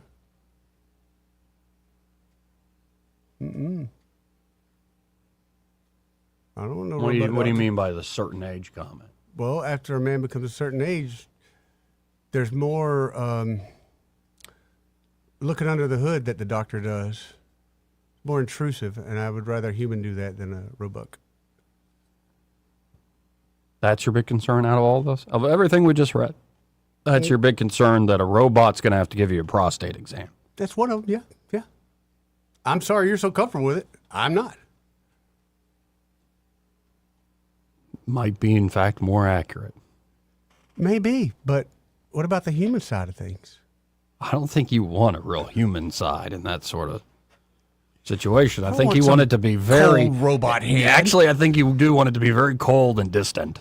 Those occasions need to be very procedural. I appreciate a good hand on the shoulder and telling me things will be fine. You have people attacking the person who's the most open about the downsides, Mr. Gates said. Along with global health issues, Mr. Gates vowed to make his AI concern part of every conversation he had with world leaders. I only have 2 issues where I'm going to say, please think more about this, please care more about this, he said. Saying finally, I don't like to bring bad news to people, and I don't like saying that innovation may be a net negative, but that's where we are. Mm-hmm. Sure. So, I don't know. I don't trust that guy. No. I mean, maybe he's onto something. I'm not saying his arguments just because he's the messenger are necessarily wrong. Could be hell. No, but I don't trust that guy. Yeah. I just have no trust for him. Now, let's go to another person a lot of people don't trust, but who just made a big deal. Elon Musk. Muskie? Yeah, did you see what SpaceX will do?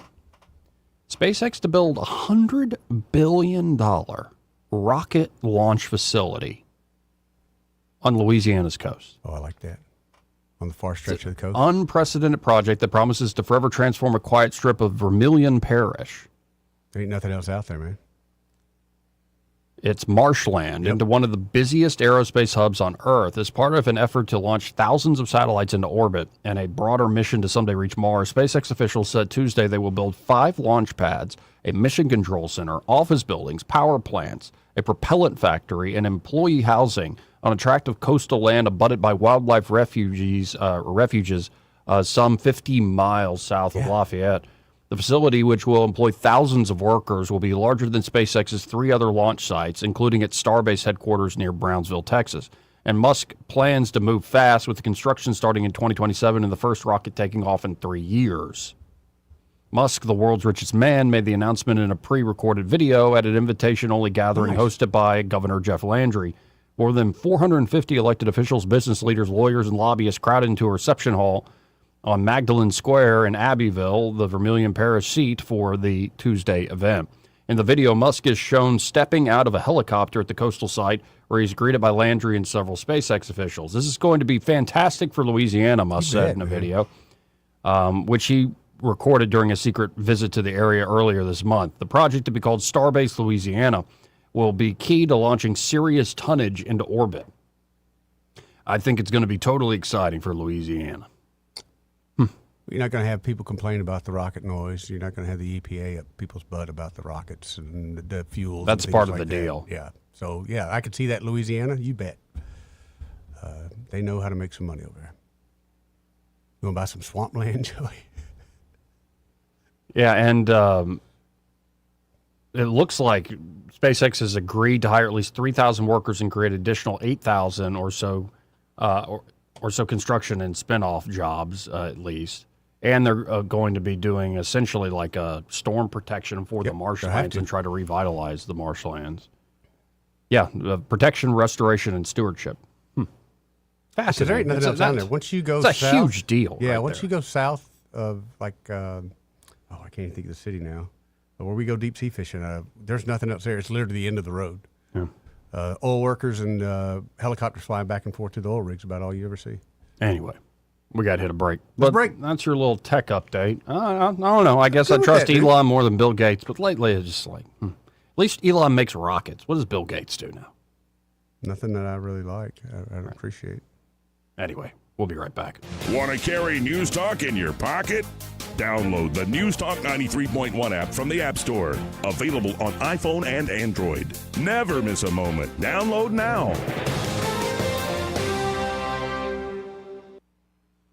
You want your floors to scream new, fresh, and stylish. But if yours are groaning, tired, old, and outdated, you're in luck. Because at Prattville Carpet, you can revitalize your floors while you save on the best brands available with perfect and professional installation and Prattville's unbeatable lifetime warranty. Hi, I'm Ray Bowles from Prattville Carpet. If you're looking for carpet, hardwood, laminate, vinyl plank, or ceramic tile, call us today for your free measurement. Start shopping for your floors right now at PrattvilleCarpet.com. Prattville Carpet, we're more than just carpet.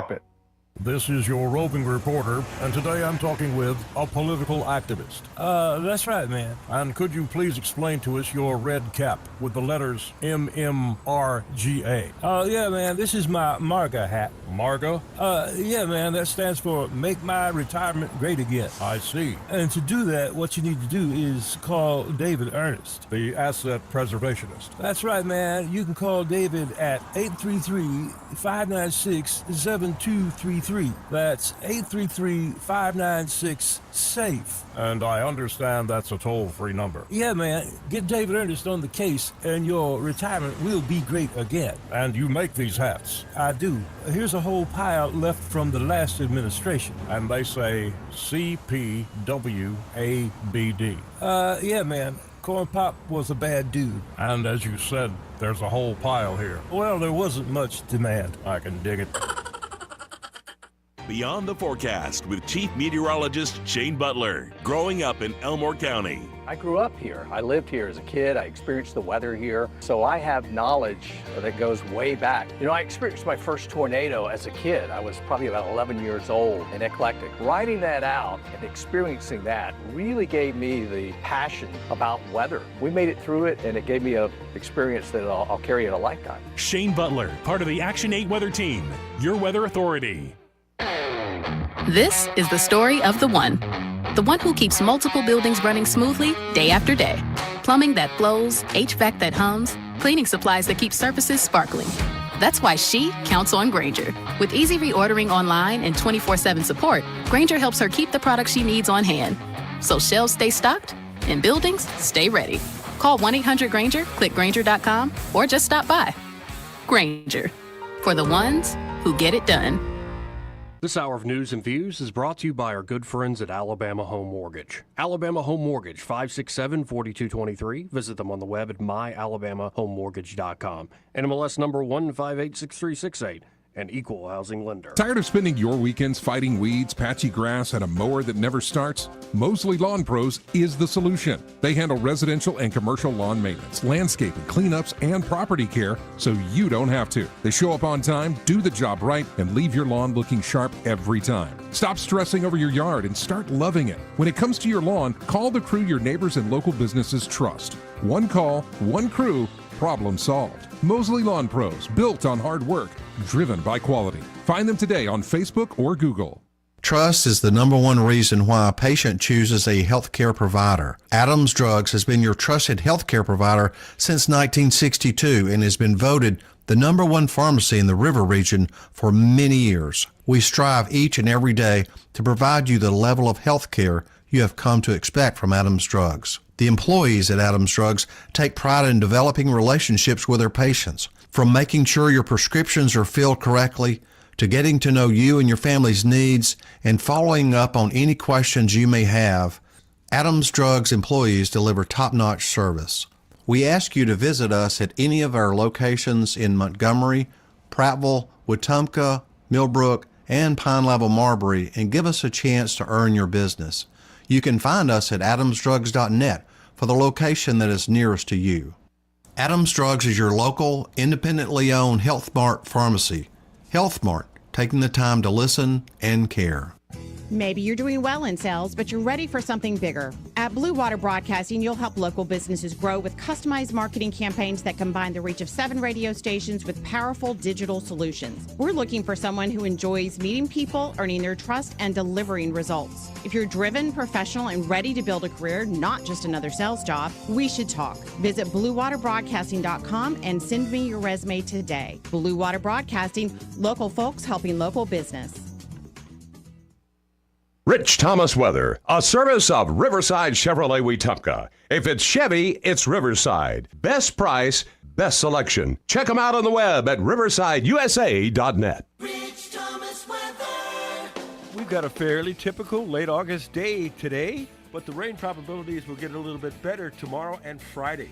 But for today, another sun and cloud mix with a high in the middle 90s, triple-digit heat indices again, and a fairly normal distribution of those random afternoon and evening storms today, but an increasing chance tomorrow. Could be a generous supply on Thursday and Friday of scattered storms.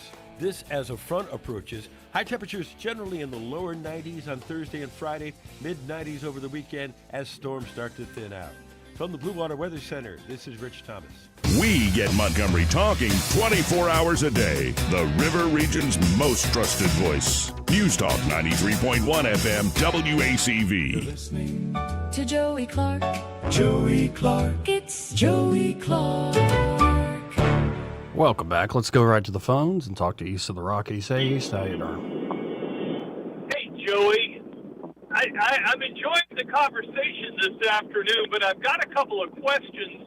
Number one, if the AI data centers are going to be taxed, is that going to drive them offshore or up into space and to be immune from that?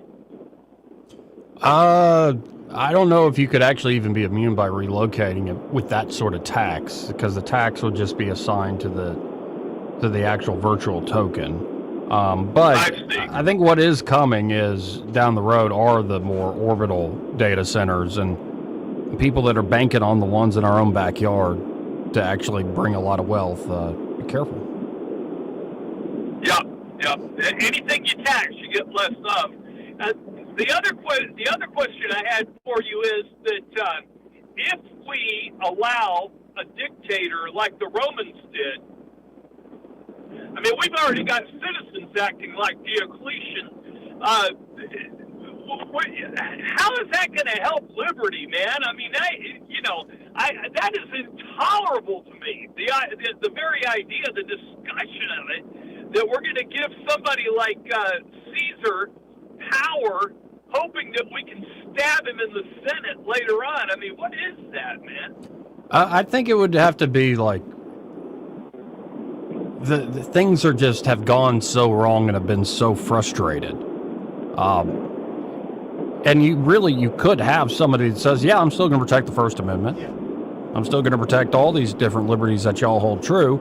It's just we're not going to do the checks and balances game has actually degraded your liberty.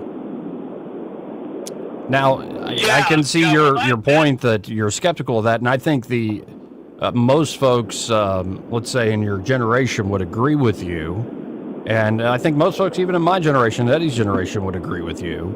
I'm just saying, down the road, if things continue to be dysfunctional, and especially with anything done, especially with the pace of technology, yeah, I could just see somebody be a very charismatic, popular figure, and it could be like a bloody tyrant, and. I mean, you got to hold out. Like, not every king in history was awful. The problem with monarchy and the problem with kings and emperors is what happens when you need the next one. It's more a succession problem. Well, and that would be my thought here is if you had somebody that says, okay, I'm going to do this for the next 2 to 4 years, well, you're really just going to have another president. Right. And the problem is you find the person who's your Aragorn. You find the person who is this great king.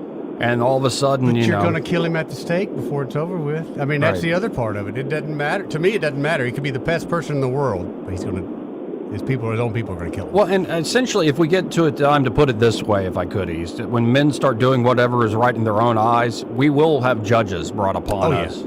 And they will never be perfect. In fact, they'll be deeply imperfect. Yep. Well, I mean, the thing I would want us to consider is everybody knows who Cincinnatus is and what he achieved. I mean, he was a dictator for a short time, then he went home to his farm. But the vast number of the dictators in the Roman Empire were savages. Oh, absolutely. And to me, that's all we've got to look forward to, brother. Well, that's usually what happens. I hate saying it, but usually the stronger and the more savage rise to the top. I don't know. I'm just thinking of it in long-term history. Like, you have these cycles, and let's just be honest. My basic point of view is this, is I think you can have tyranny in any system, and you could actually have liberty in any system. I think you could have elected legislators and voting population and all this stuff, and it'd be very tyrannical, and you could have a king who actually upholds liberty. It's just, that's why I believe the founders took all forms of simple government, monarchy, oligarchy, and democracy, and put them into one to kind of check one another. Keep each other and that's the secret sauce, truly. But I don't know. We'll see. We'll see where it goes. It ain't happening tomorrow. Most of the people that signed the Magna Carta ended up dead anyway, right? Right. Yeah, absolutely right. And Yeah. Well, this guy's not going to allow a dictator in my United States. So that's just the way that's going to be. well, it seems like, I'm did gonna you get vote a for Trump? shovel Because he and a already rifle. is one. Did you vote for Trump? Go read the New York Times king. opinion section. He's clearly a king. Okay, whatever. Hey, you guys have a great afternoon. Have a good weekend if I don't talk to you again. You too, Ish. Appreciate See you, brother. Ish. Look at all the gold he's put up. Of course Obvious. he's a monarch. Have you seen his toilet? It's gold. Mm-hmm. Gold. Mm-hmm.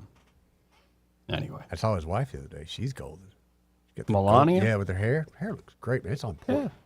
Yeah, she was helping out the foster kids. Yes. Yes. Is that what she was doing? I just noticed the hair. Yeah, she was putting together. This is a novel idea. Let's find foster kids and give them money to go to college. Genius. Yeah, like I'm like. Wait, Is this a new idea? This hasn't been done before. Is this new? We are building the new generation of leaders. I'll tell you this. I feel more comfortable with her saying it than some other people in the past. Mhm. I'll say that. By the way, of late, Yeah. especially because I can't do Lindsey Graham anymore. It's just maybe I'll find another way to do that voice where it isn't about the ghost. Yeah. Oh my God, down the road, maybe the ghost of Lindsey Yep. Graham. But right now it's too soon.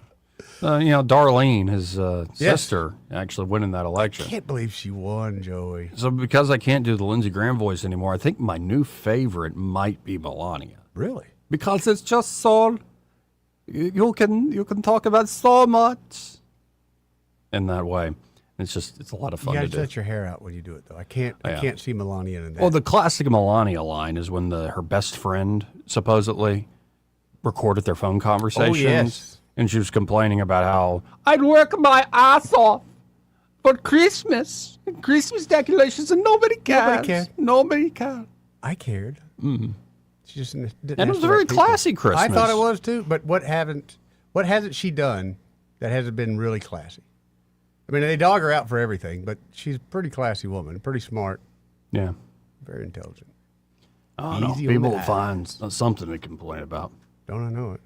Anyway, we'll be right back right. after this break. First, though. Yeah. First, this part of the program. In fact, the entire hour brought to you by Alabama Home Mortgage. That's right, Joey. And they're at Alabama Home Mortgage. Kim Williams and Madeline Cannon are ready to help you with, buying a home. Mm-hmm. Especially if it's your first rodeo. Or maybe it's not your first time and you went with like some big internet company or some big bank. Oh, you learned your lesson. And you felt like a number. Yep. You felt like you weren't getting the best deal. But Like I mean, it you didn't still even went matter. through with it, but you kind of in hindsight go, daggum. Yeah. Why not go with a great local company like Alabama Home Mortgage where they're going to get you the best possible deal, where you ain't just a number, you're a person. You're a person that's truly trying to help. Yep. And they can walk you through that home buying process. It all starts with pre-approval. Do not skip that step. Don't skip pre-approval and don't use online mortgage calculators. Don't use all the free crap that isn't actually free. It's trying to get you to pay a lot more. Right. Instead, get pre-approval there at Alabama Home Mortgage, and they'll walk with you every step of the way, all the way to closing day. And, of course, they can also help you with a great refinance deal. You got a lot of equity built up. Maybe you want to reinvest in your house. Maybe you want to help out the kids, the grandkids. It's your equity. It's your money. Maybe you want to go on that dream vacation. I know I do. Maybe you want to get debt off your back, like credit card debt. Yeah. Especially the interest rates they got going. Mm-hmm. So check them out today. That's Alabama Home Mortgage, 567-4223. That's 567-4223. Or you can always apply online at myalabamahomemortgage.com. There is a difference in mortgage companies. Let Kim and Madeline prove that to you today. NMLS number 1586368, an equal housing lender. Hopefully Michael Cohen on the other side. Want to carry News Talk in your pocket? Download the News Talk 93.1 app from the App Store. Available on iPhone and Android. Never miss a moment. Download now. From weddings and concerts to cookouts and construction sites, TT Porta Toilets has been serving Central Alabama for over 30 years. Whether you need standard portable toilets with wash stations or upscale restroom trailers for special events, the Tierce family has the right solution for every occasion. So when you're planning your next big event or project, make it easy on yourself. Call 285-5513 or visit ttportatoilet.com. TT Porta Toilets. Clean, convenient, dependable. A new year brings new opportunities, and right now the market is starting to shift. Interest rates are beginning to come down, which means more buying power and more options for buyers who've been waiting. If you're thinking about buying a home, this could be the moment to take that next step. And whether you're buying, selling, or investing, having experience on your side matters more than ever. At Hannah and Eddie Realty Group, we're also growing our team. If you're an experienced agent ready to make a difference in this market and want to be part of a team that values knowledge, support, and results, call Hannah and Eddie Realty Group, where opportunity meets experience. Are you tired of the mainstream media's biased reporting? Do you want to stay informed on the news that really matters to you? Look no further than 1819 News. At 1819 News, we bring you the latest in Alabama news, politics, sports, culture, and more.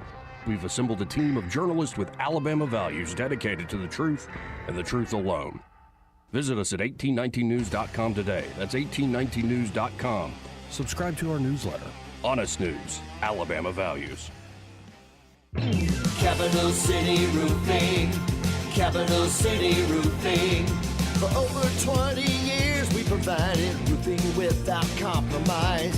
When you want yours built right, it's always best to capitalize. Again and again, folks have called 277-3311. Capital City Roofing. Roofs built right, relationships built to last. This hour of news and views is brought to you by our good friends at Alabama Home Mortgage. Alabama Home Mortgage, 567-4223. Visit them on the web at myalabamahomemortgage.com. NMLS number 1586368, an equal housing lender.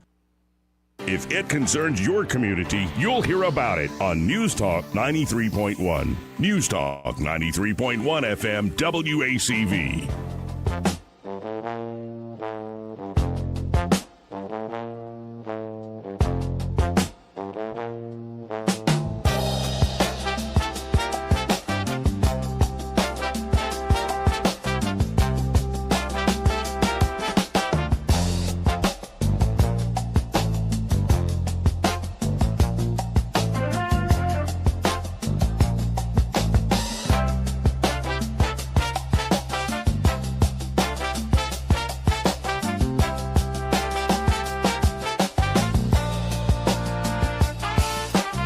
Joey Clark.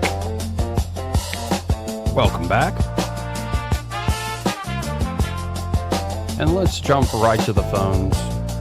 Welcome back to the show. Michael Cohen with Cohen's Electronics and Appliances. Hey, Michael, how are you? I believe today is your birthday. Today is my birthday. I'm old. You're not old. You're just classic. Yeah. Classic. Okay, classic. So, yeah. I'm on my way back from Nashville. I spent a couple of days up there with the buying group, and got some great deals on some Samsung model television. Nice. Some of them are some last year models, but there are some great deals, and I should have those real soon to offer to everybody. Right, and folks, once those arrive, you got to go see them in person. Oh, definitely. Because you can see the ads, you can check it out online, but like when you see, say, that brand new TV in person, it really those 100+ inches, man. Those are huge TVs. Mm-hmm. Yeah. I was told by one of the reps for Samsung that he's got a dealer in Nashville that's putting 6 of the 115-inch TVs in one house. Holy cow! That's $30,000 a piece. That's money. And that doesn't count all of the lighting and the other audio and the other televisions. I can imagine. Yeah. Well, I guess he had to build a separate theater room so he could watch his movie and his wife could watch the other one. Probably best way to do that. Yeah. Probably. Probably. And then something that big and that bright, you won't even have to have lights in the bedroom. No. You'll just turn that on and you can see everything. Everything. Yeah. Well, maybe not everything. Eddie, I've been telling this guy, Eddie Bader, to watch his tone. Like, he's just been creeping me out of late. Say nothing. Nothing with you guys. Because you've been saying a lot of things. Sadly, our minds are right there. We just try to be quiet more. Well, folks, y'all get by Cohen's Electronics and Appliances today. Of course, you can always go to thinkcohens.com, but I encourage you to stop by 2515 Eastern Boulevard here in Montgomery. They're open 9 to 6 Monday through Friday, 9 to 4 on Saturdays. Yes. And find Michael and be like, hey, heard you on that radio show with Joey and Eddie. Oh, and on another note, I would like to thank everybody that has reached out by call and text and email with the thoughts and prayers for my dad and our family. Yes, sir. It's very sweet. Yes, sir. Thank y'all. Thank you, Michael. Thank you, Michael. God bless, sir. See you, brother. Yeah, and I would say, folks, keep the prayers going Yeah, for the definitely. full family. Definitely. We got to hit our top of the hour break, All right. and we have an extra. Now, our silent supervisor has been here, and he's been keeping tabs on us. Pretty much.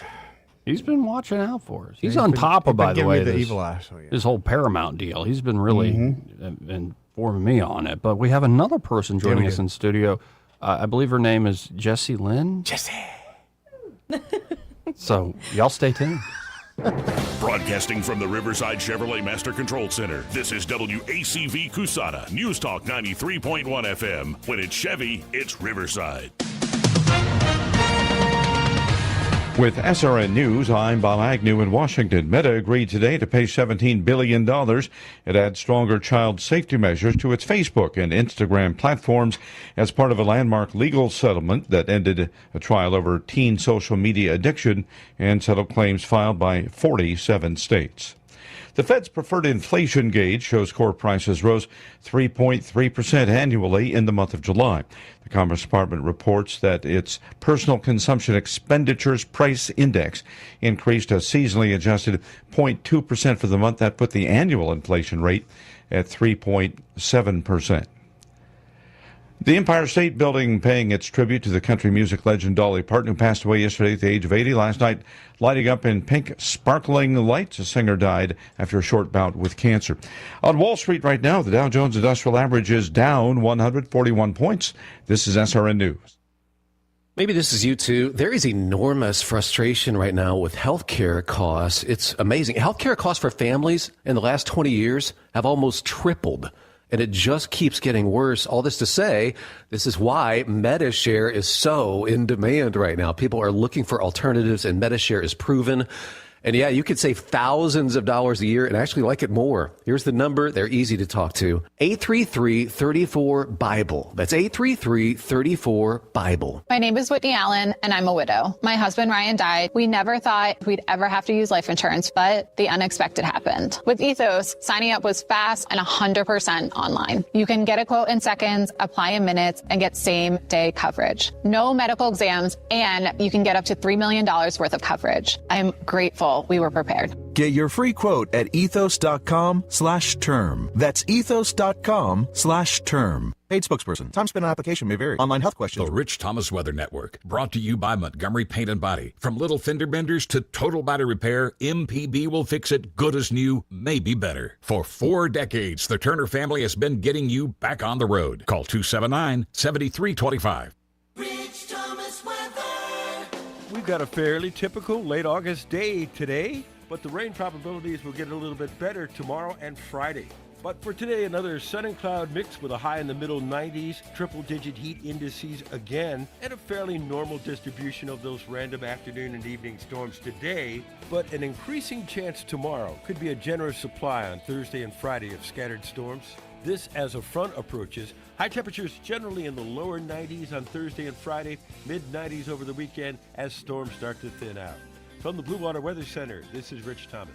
When the heat hits in the river region, don't wait. If your AC quits, Hands Heating and Air offers same-day service, or your diagnostic charge is free with their Comfort a Day or You Don't Pay guarantee, plus 24/7 service with no overtime charges. 1819 News.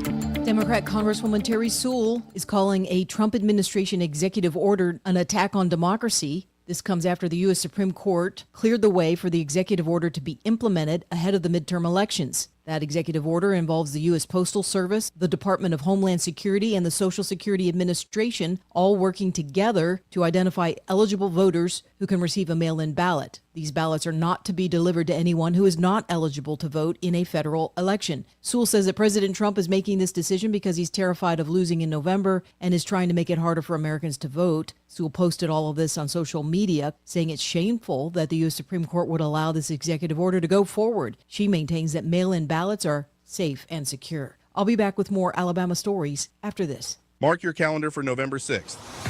The Albert Patterson Gala returns to the Barber Motorsports Museum featuring United States Senator Tommy Tuberville. We've sold out 2 years running and tables are already filling for 2026. If you believe in a thriving Alabama built on truth, courage, and accountability, this is your night. Don't miss your chance. Visit 1819news.com/gala. That's 1819news.com/gala to get your table today.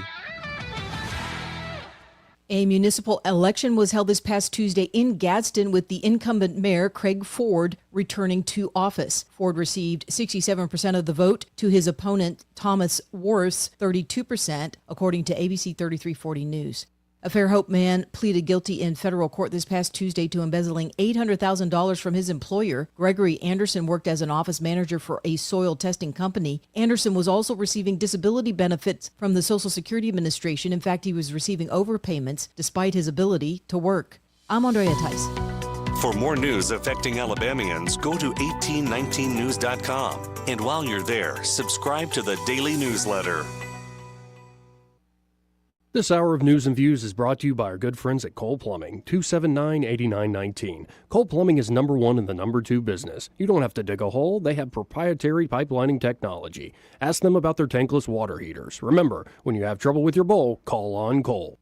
Every occasion deserves great food, amazing drinks, and an atmosphere worth remembering. Welcome to 243 South in the heart of historic downtown Prattville. From lunch and dinner to weekend brunch and happy hour, 243 South brings Southern hospitality and elevated dining together under one roof. And there's even more. The Ember Parlor is 243 South's newest addition, a rentable event space perfect for your next party, private gathering, or celebration. Plus, don't forget about 243 South's catering menu and delivery options. 243 South, come hungry and stay a while. Hi, I'm Carl Schmidt, naturopath and owner of the Herb Shop Wellness Center at 8161 Vaughan Road. You know, with over 30 years experience in natural wellness, I've seen countless health fads come and go. A few years ago, we added a patented technology that actually activates your stem cells. It reverses the aging process at the cellular level. However, you do need proper hydration and targeted nutrition. At the Herb Shop, our advanced scanning and testing technology allows us to accurately assess your nutritional needs and get a customized plan for you. Come in today and see what the Herb Shop can do for you. The views and opinions of the following program are solely those of the host and other contributors. These do not necessarily represent those of Liberty Acquisitions 825, Blue Water Broadcasting, its management, staff, or any advertisers.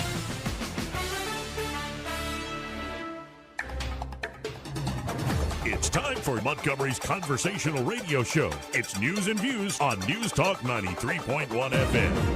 To join the conversation, call 272-9228.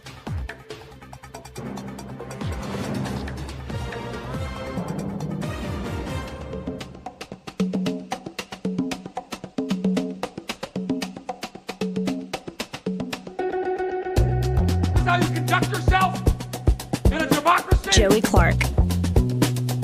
Welcome back. I'm your host, Joey Clark. Eddie Bader in the studio with us. Buddy. And joining us a third, we have Jesse Lynn. That's Jesse, right. how are you? I'm good. I'm a lot better this week than I was about 4:30 this time last week. Yeah, we were hearing about some of the details off air, and I'm just glad you're in one piece. Yeah, I'm glad you're feeling so much I'm better. glad I'm among the land of the living because Wednesday night into Friday, and thank goodness for Prattville Baptist Hospital. They Good were deal. excellent, took good care of me. But Excellent. sepsis and major infection are no laughing matter and no fun. So, yeah, you know. Well, let's go back and review. Oh, 'cause dear. You said something earlier that kind of caught my attention. Oh, dear. You were here about a week ago, and when you were here, we had a great time. We had a great time. Everything was good, but Yeah. within 24 hours? It wasn't even that. I made it home and immediately started getting sick about 4:30. I don't remember exactly what we were talking about, but we could have been shooting the crap pretty good in here. And Yeah, maybe I might have gotten might have got a little some dose of of that. my own medicine. Could have. But people mostly get psychosomatic diseases from me, though, not like under. It's, not actual physical That and restraining sickness. orders, they get that. That and restraining Well, that goes hand in hand, psychosomatic restraining order. But I think what you should do is perhaps take a trip to Maine, to a particular place in Maine. To Maine, huh? Okay. Yeah. What's in Maine? Next month, dairy brand Stonyfield Organic Okay. is launching their first ever organic cow spa in Maine, where for $120, guests can go beyond cuddling with cows. They can channel their inner bovine themselves. Think fresh air, sunshine, drinkable grass, and hoof care. I don't know about the grass, but I wouldn't mind hanging out And with this the cow. guy, by the way, has been doing mani-pedis. I did. I petted. I know. Pedicure, I got pedicure the today. I got the inaugural photo of Yeah. the inaugural trip. I got my nails done today. Look at you. Yeah, it feels kind of weird. Yeah, it's like the organic cow spa is inspired by the idea that organic cows have the space, fresh air, sunshine, and nourishment they need to thrive. We're inviting guests to embrace their own version of that philosophy. Slow down, unplug, spend time outdoors, and enjoy a little utter relaxation. Oh, my God. Is this going to be like hot goat yoga? Probably. I don't know. But, like, apparently cow cuddling is a real thing. Oh, yeah, it is a thing, man. I watched some of those TikToks. Research shows that stroking and brushing cows can bring down anxiety, increase oxytocin, which is released during social bonding and nicknamed the love hormone. It's also associated with feelings of happiness and even pain relief. Those benefits extend to cows, too. They love being close to and interacting with humans. This is true. Now, I'd imagine we got some cows around here. We don't have to all go all the way up to Maine. We don't. No, there's plenty Nah. out in this area. Yeah, we can just sling a dead cat from here. We'll find a cow, man. Yeah. Now, do you need a particular cow to cuddle, or like? I would suggest. No, Jesse will know better than me, but I'm going to suggest a cow, not a bull. Yeah, gonna definitely start not with a that. bull. Unless Okay. I will say this: if y'all get hooked on the PBR TikToks, Oh, yes. some of their bulls, Some of their actually meanest bulls are the nicest. nicest and most gentlest Yes. outside of the They're big performance teddy arena. bears. But when Really? they Yeah. get in the chutes, man, they know their They job. turn it on. They know their job, but at home they'll be I have seen a rubbed couple of and those. lovey-dovey, and they're great. I will say the curly cows are kind of my favorites right now. The ones that have the cool little. Yeah. I can't think of the name. Don't ask me. I'm still recovering. I understand. I understand. And then belted Galloway cows. They're awesome. Now, what about the mini cows? I They're think awesome too. A friend of mine has one. It's not much bigger than like a golden retriever, really. Yeah, they're like little pets. But you know what? So are my chickens. My chickens follow me like daggum Really? dogs. Yes. I'm like, Joey, you ever held a chicken? No, I don't think I have actually. I got 24 of them. Oh, nice. Yeah. And they really do follow you around. They'll Oh, follow yeah. me around. They know when I come out, I can say chickens, and boy, they'll just start talking. And here they come, and they're ready to come out. Can we do farm day with Joey? We can one do day? farm day. That Come would be on. so fun with Joey on farm day. Like, We can clean stalls. we got 4 horses. Oh, Joey, we could ride horses. Horses are cool. Now, how much land would you need if you wanted to get a mini cow? You probably need about at least 3 to 5 acres. I'd say 3 to 5 acres, yeah. Yeah. But you don't want one. I think you want 2. Because He cows are needs a social, buddy. right? He Yeah. needs a buddy, unless you're going to sleep out with him. you We know. have a comment from the Romex Angler. Well, next thing you know, we'll hear Eddie talking about how nice the Brazilian wax feels. Oh, Lord. Thank you for that, Romex Wow, we Angler. went there. Man. Well, we do have a waxer amongst us in the studios. Wax? Pamela. She's a waxer. Oh, my. Yes. Wow. That's a whole other Wow. thing for another day. But, you mentioned a mini cow's kind of like the size of a golden retriever. Yeah, yeah. Well, just because it's fun, I have another. Have you heard of this Nobunaga? Oh, no. Oh, he is great. A Japanese man living in clearly Southern America. Southern America, Okay. definitely. Like in the Southeast. Okay. Mississippi, Alabama. Got it. Clearly. Clearly, okay. At 10:30 p.m. in the rain, a golden retriever with a collar wandered onto my porch. His tag said Buster with a phone number. I called. The woman answered on the first ring, her voice trembling. Hello? I have secured the beast Buster, I said. 30 seconds later, 2 headlights tore down my street. A minivan screech halted in my driveway. The doors slid open before the engine was even off. A mother, a father, and 2 small girls in pajamas came sprinting across my wet lawn in the dark. Buster let out a joyful yelp and launched into their arms. And the entire family collapsed onto my grass in a weeping pile of relief. Then the father stood up, covered in mud and rain, grabbed my shoulders and pulled me into a violent bear hug that crushed my ribs. He's been missing for 6 hours, the father choked out. We thought he was dead. Yep. The 2 little girls wrapped their arms around my knees. I stood there in the dark rain, trapped inside a human fortress of pure gratitude. I am thousands of miles from my ancestors. Tonight, I was home. Nobunaga. Love it. I love it. I love it, man. That's great. Great ones. Yeah, no, great. like when the dog is missing, especially, there are certain dogs, and it's not breed specific necessarily, but there are certain ones that just want to be free. Mm-hmm. Yeah, a male They dog. love to period. get out. Yep. Mm-hmm. And they'll let you get about 5 yards and they take off again. Mm-hmm. Let you give up and then take off again. Yeah. Mm-hmm. Yeah, for a while in County Downs, there was like a three-legged one just hopping around the neighborhood. Like every day would somehow get out and would just be hopping around. It was smart enough to know cars and Yeah. like get out of the way and get on the grass somewhere. Well, but that's probably how it became a three-legged dog to begin with. That's he my learned guess. the art of Learned, it. yeah. He learned. There's a driving range over Lagoon Park, and I used to have a warehouse over there and had a dog named Boudreaux. And Boudreaux loved to chase balls. Mhm. And I was by the driving range, and he saw a golf ball go by. And we spent the next 2 hours trying to get Boudreaux off the driving range course. Oh. And all those folks kept doing, and I don't blame them. They just kept hitting. Yeah. Because, he'd just go chase that one, and he'd go chase this one. Right. So I'm chasing the dog, trying not to get hit by balls. Boudreaux! Boudreaux! And then finally, he just collapsed. I had to carry him. He's like, all right, I'm done, but done. you're going to have to drag me out of here. And Was it a then lab? he's a lab mix, but they Okay. still wouldn't stop hitting the golf balls. They're like, It was a human out there at this point, folks. We've paid for our time. Yeah. Yeah. I was the entertainment for sure. I'm just envisioning that. You chasing a lab mix around the Oh, it was hot, field. Did you ever get summer hit? day. Did you get hit by a golf ball? No, but I do remember getting mad and throwing one at somebody Oh because they wouldn't stop hitting the balls. I'm just trying to chase my dog. Boudreaux. Right. You stop it with your Boudreaux's hitting. running around. Yeah. So when we went and played Top Golf off at one of our work trips, Oh, yeah. I did not realize. Well, one, we about lost one of my supervisors. She about fell off the deck, but luckily there's netting. There's netting, yeah. So, but what cracked me up is I'm like, well, I wonder how they gather all the golf balls, at the end of the day. Well, sure enough, here comes this kid out in Yep. like an armored baby mini golf cart, and I'm like, oh, okay, great. Well, we're not going to try to hit him, y'all. My next Yes, you time do. up. Oh, That's what you do. I pinged it. Not intentionally, but I mean pinged it, and it was bad. I was like, I'm so sorry. I was like, I'm so glad we look like dots to you because you can't tell where that came from.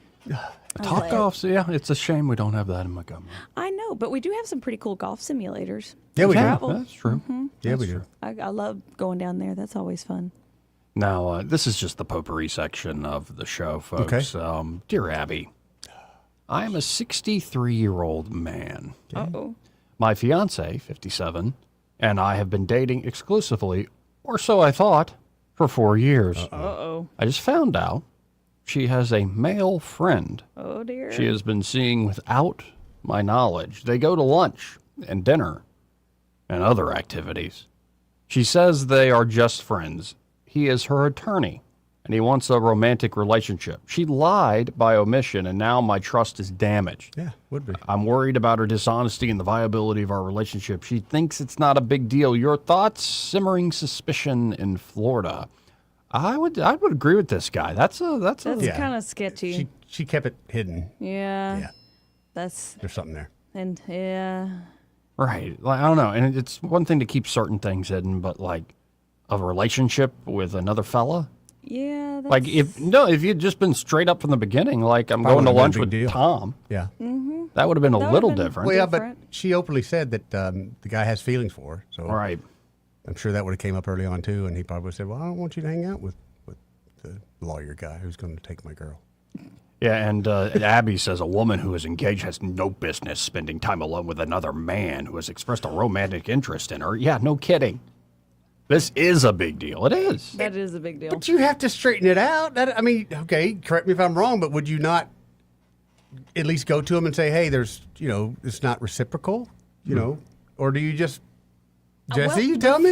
The fact that he didn't know, first of all, put him at a major disadvantage. Of course. But second of all, I fault her entirely because that tells me if you're willing to participate in that type of relationship with someone else while being actively engaged In secret. yeah. Then that you need to take that diamond ring back to the store and get y'all money back and I run. kind of think so. Shows you ain't loyal. Yeah. No, that's. Yeah, you ain't. Yeah. Dear Abby, my husband and I have been married for 34 years. 10 years ago, This one's a doozy, by the way, folks. 10 years ago, my husband had to take custody of his then 56-year-old brother, Clay, because back in 1987, he fried his brain on PCP. Ooh. For a decade, our life has been a daily living hell. Clay has frightened off one of our cats. Oh, no. Well, how did he do that? Expand on that. Just a cat. Get another one. He lies, steals from us, can't and won't clean up after himself, and doesn't wash his hands. He is the most disgusting person I have ever met. He's spoiled, rotten, and lazy and expects the only woman in the home to do everything. This is ingrained behavior that he has had for years. I want a divorce. My husband will not put Clay in an assisted living facility or other institution. I love my husband, but I refuse to be disrespected by anyone. I told him I wouldn't ever allow any member of my family to disrespect him the way I or our marriage and our home have been disrespected by his brother. Abby, would you divorce your husband for subjecting you to this daily living hell for 10 years? Done in Montana. Life's too short. Yes. You can put him in a shed in the backyard or a living facility, but yeah. The husband's supposed to be the head of the household, so if he's not going to stand up and put Clay in his place and this, that, and the other, then by Georgie, here's Also, papers. let me remind you of I think it's a famous Chinese saying, happy wife, happy life. Mm-hmm. Very important. Happy wife, happy life. Why'd you say it that way? My God. Because I didn't want to say it with the Asian accent. 272-9228. That's 334-272-9228. If you have any comments for Eddie Bader. I love how he directed that directly to Eddie. To Eddie That's my buddy. specifically. Again, this is just the potpourri section. Now, I have to say, and this started reading, you got to be careful sometimes when you read another man's book. Oh, yeah. Because, say that man is describing how he fell in love with the woman, his lifetime. Yeah. Okay. Lifetime love. Fell in love with who is now his wife and the mother of his children. Okay. Sometimes you read it, and the man is such a good writer. that You're like, I'm falling in love with her too, man. You know what I mean? It's like, oh, man. That pulls up It's the like, that's heartstrings. just, man, that's awesome. That's how I felt about reading J.D. Vance's book. I'm like, Usha's awesome, dude. Like, Jade, and Vance is, and that's why the story's so good. Vance essentially admits it. He's like, I was an emotional wreck. Like, I was high achieving, very smart. Like, getting all these things, but like, was the emotions of a child. Yeah, I can imagine. And was essentially treating her like a mother, a second mother to him. And like, just where he finally realized, oh, you got to stop doing all this stuff, dude, and like, relax. And would just freak out without getting it. You know, he'd text and she'd be busy like doing law school stuff. And he would freak out. There's no response. And it's just, it was endearing, actually, to see a guy who's the vice president wanting to be president kind of talk about, this presence in his life. And so from reading the book, I'm like, Usha Vance sounds amazing. Yes. Or So- is he just a rube? But I'm sorry. No, go ahead. Or is who just a rube? J.D. Vance over Usha. Maybe he's just a rube. What do you mean he's just a rube? You never been a rube over a girl? You were just so... Well, Actually, that's how Vance tells the story. He was dating a bunch of people. Okay. And had dated, girls, sometimes two, like this one relationship was 2 years. And one of his buddies had just had a breakup, and he had it bad. Like that Usher song. Okay. Yeah. Like, you got it bad. Like, he's got it real bad. And, like, he's just pining over her. Like, he's playing Love Hurts by Roy Orbison. Oh, boy. Oh, yeah. He's playing the He's Great in the pain, Pretender. Yeah. Right. He's in this. Oh, boy. Right. He's crying over you, over that chick. Anyway, JD's like, dude, what's wrong with you? I thought you were a dude. Like, just, like, I've never felt, I love my girlfriend, but, like, that's not like the whole, what are you talking about? This is just pathetic, dude.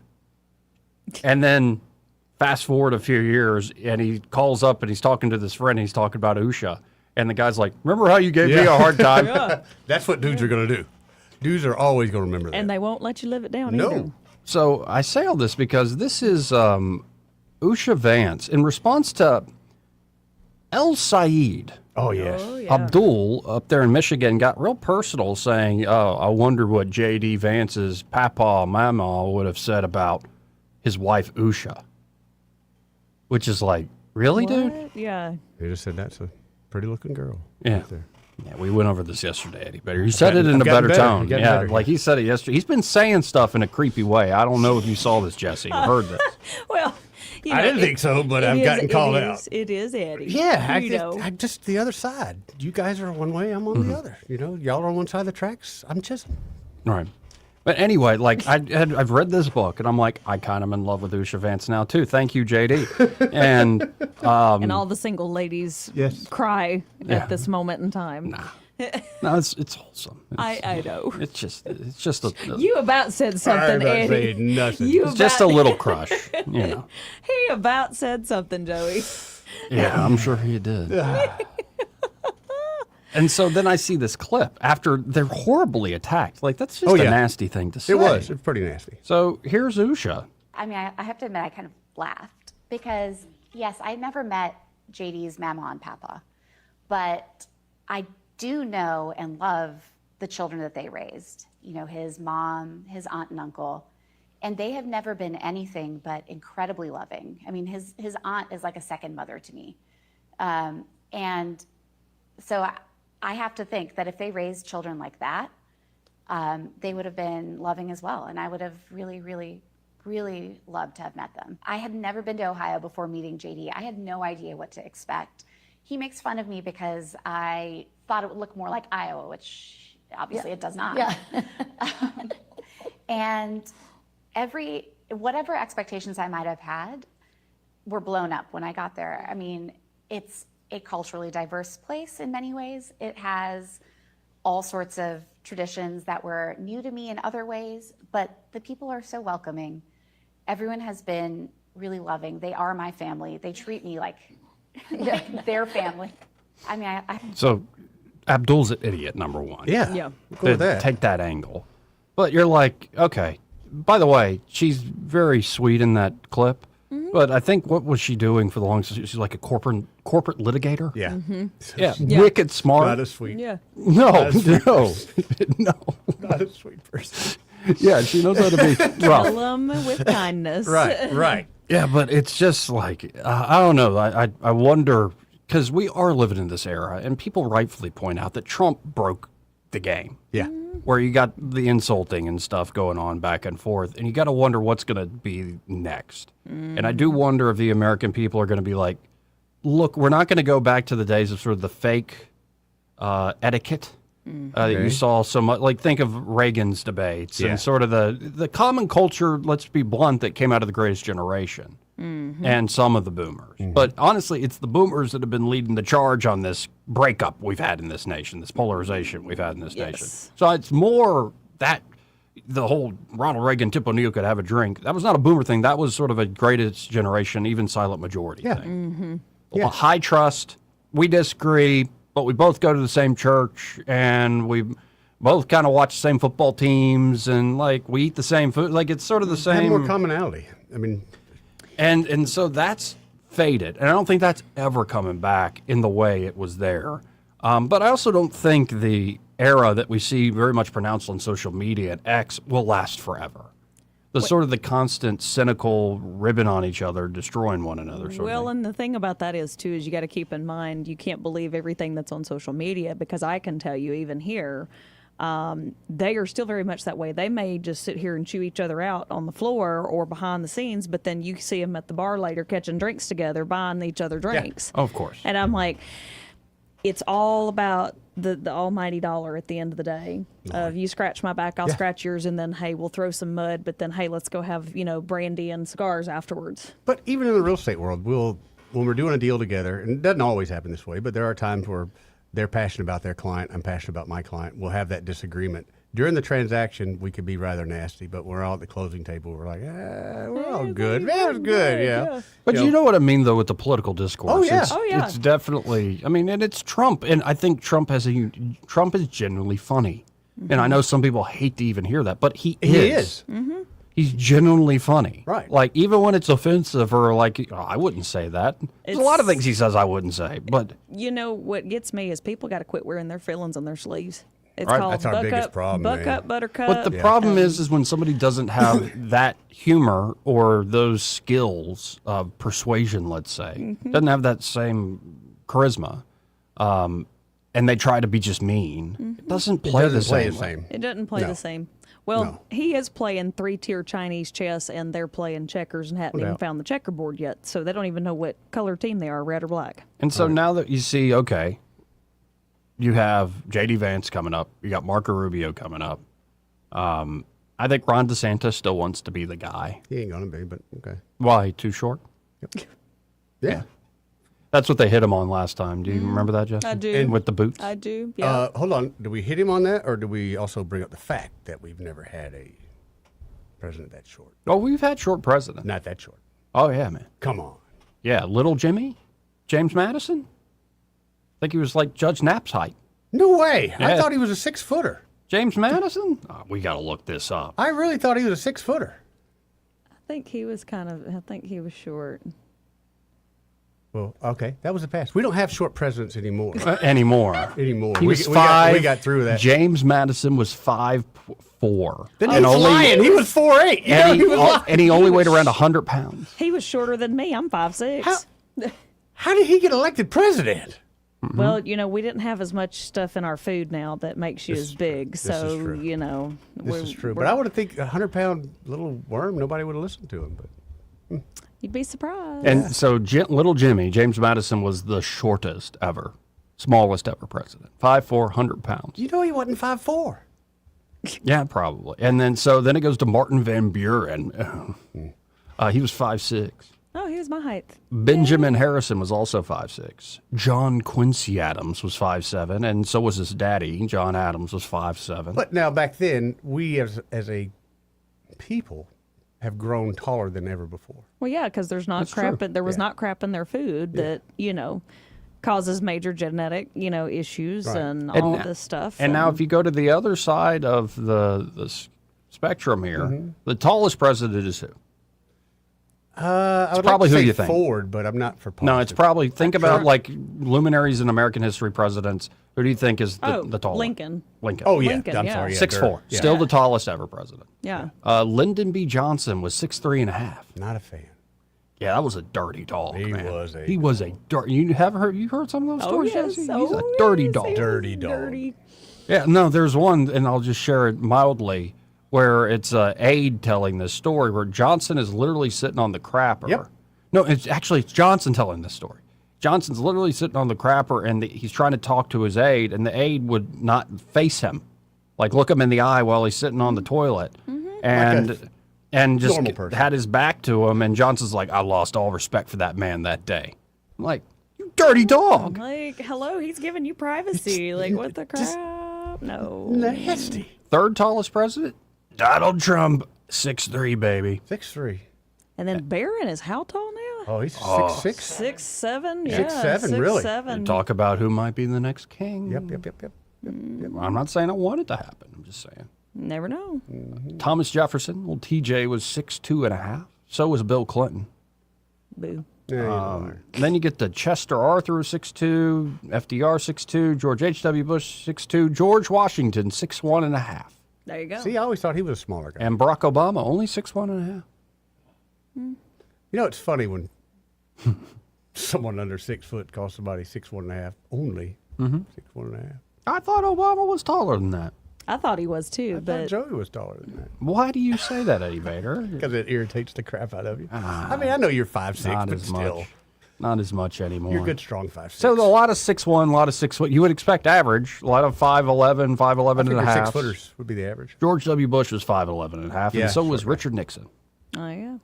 So you get a lot. That's where most of the presidents are in the sort of average. But yeah, 5'4", little Jimmy Madison. You were taller than a president, Joey. Yeah. I was taller than a few of them, actually. Yeah, whatever. Apparently, I'm even taller than Jimmy Carter. And taller than my favorite president, the 13th president, Millard Fillmore. Really? Yeah. How much you got him by? Half inch? What is he? He's 5'9". So, yeah, about 2 inches. Two inches. Eddie, behave. Don't make me bring my Crofton Spurs in here. I love Joey Clark, Next. especially big, tall Joey Clark. Romex Angler says, I'm 6'5", so I will be the tallest president soon. Oh, God. No, one of these days I am going to put lifts in my shoes and just come on in here. Honestly, I would love for you to just to see if I catch. Yeah, see if you notice at all. And then if I do, if you go, hey, don't tell nobody. I don't know if I can hold it back, Joey. I gotta be honest. Oh my Lord. 272-9228. That's 334-272-9228. Big man on campus. Big Joey. Nah, that's not. I don't like that nickname. No, you don't like that nickname? I don't like that nickname. Come on. I love it. Big Joe. Big Joey. Big Joey. Nah. Well, you hear Big Joey, and then Joey comes And then walking I in. come walking in and it's like, yeah. You're like, oh yeah, Right. that's Big Joey. Well, it's better than, I know sometimes you're like Little Joey. Everybody remembers Little Joey from back when you were a kid. Yeah. We need Yeah. to flip that narrative. Big Joey. I'm Big Joey now. Yeah. Yeah. My name's, I actually go by Joseph now. Oh, Joseph. Okay. I don't know if I like that. Yeah, what would be more adult, Joseph or Joe?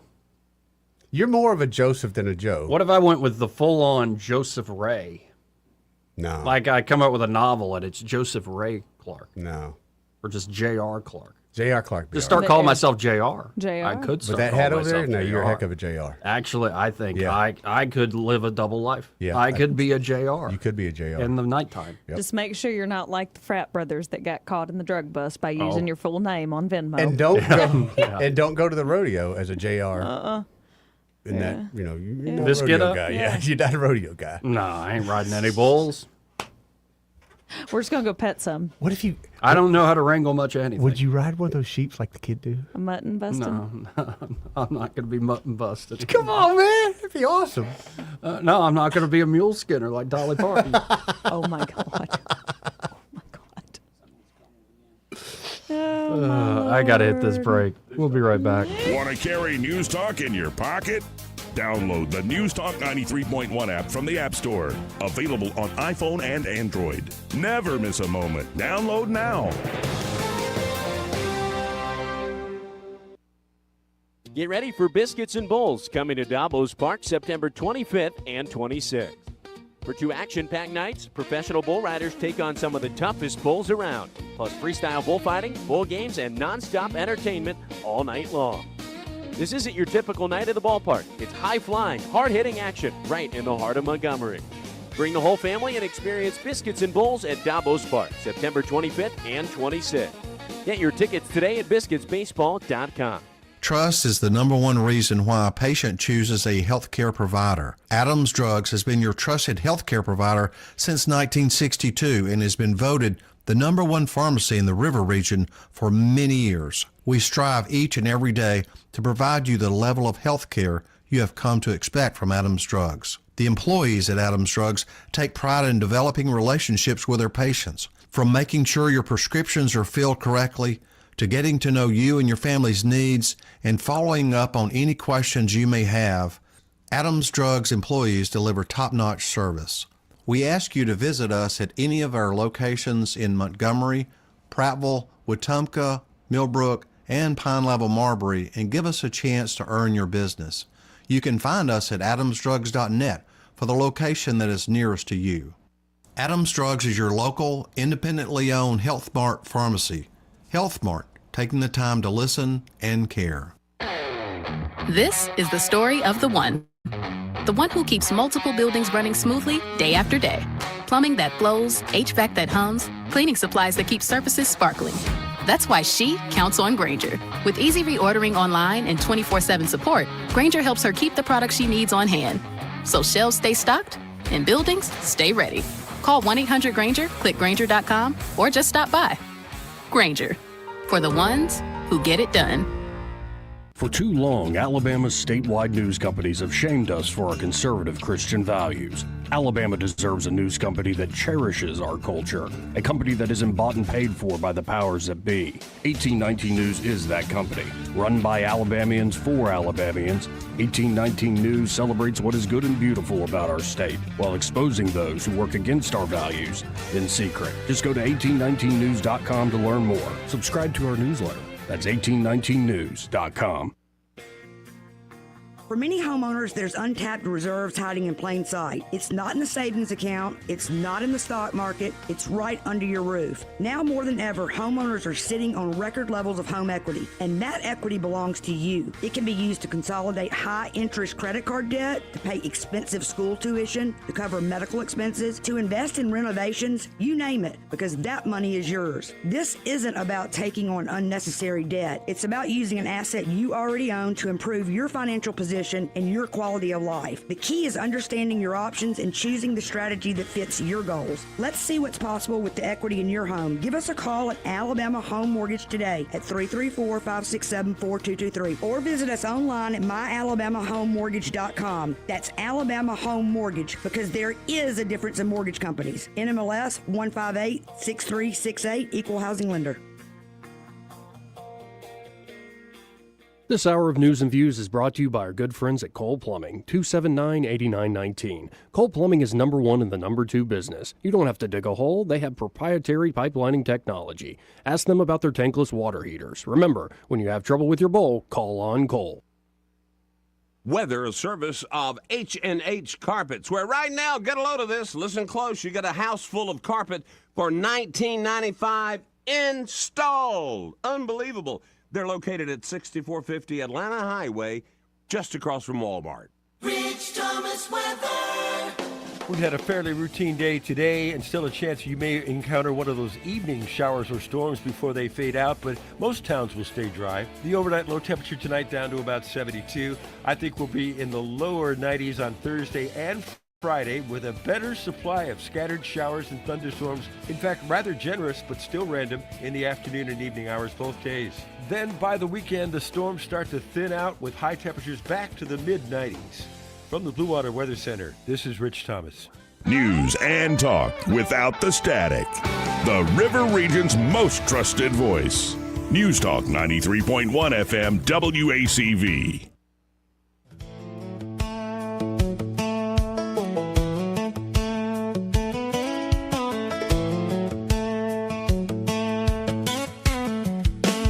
Joey Clark. Someone needs to change that drop to JR.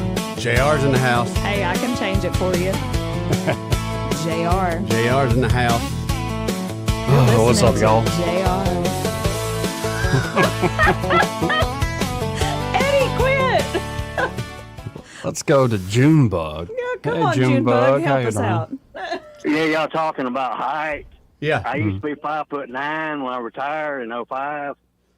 Now I'm 5'5". Oh. I had to look up to Jessie Lynn. I looked up to my wife. She's 5'8". Oh Lord. Okay. What happened? Just shrinking from I shrunk from 5'8" and 3/4 to 5'5". Wow. Have you gone to the doctor about that? That might be like a very aggressive No. form of osteo. I'm still tall enough to play my piano. You know the deal. Okay. All right. All right, yeah. All right. Say y'all talking about height. All right, yeah. Thank you, Junebug. Thanks, Appreciate you, Junebug. Hey, JR, where'd you put your truck at? I don't have a truck. I got a Kia That's okay. K5. No, that's no, okay. That's JR does not have a Kia. No, I have a truck. He Yeah. could borrow mine. But JR By does the not way, have a Kia. I had such an Alabama moment leaving County Downs. Oh, did you? Where in front of me was clearly a black woman and a little Dodge Charger. Okay. Not even that nice of one. And on the back, it had in like bedazzled cursive pink letters, "You just got passed by a girl." And then behind me, on the same road, behind me is I think an F-250 lifted with the tires so big that had to stick out from the wells. And I'm just like, in between these two, I'm like, hey, welcome to Montgomery, Alabama, folks.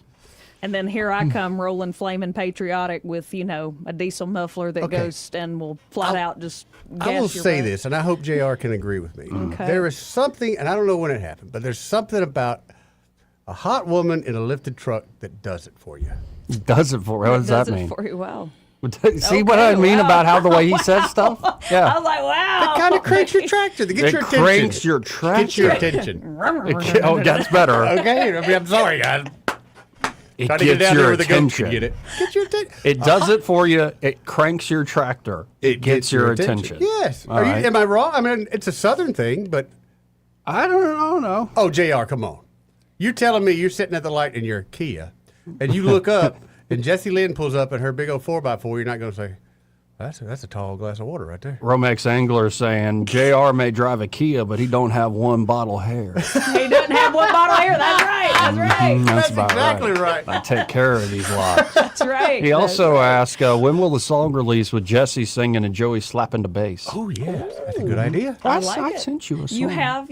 You know what we need to do is we need to schedule some time over here at Atmosphere. And let's put it down and I get it got a going. vacant house we can use. I Okay. got a bunch of them. Okay. Any vacant house y'all want to use, Well, we'll shoot a video. That sounds sketchy as hell. No, it doesn't. See what I mean?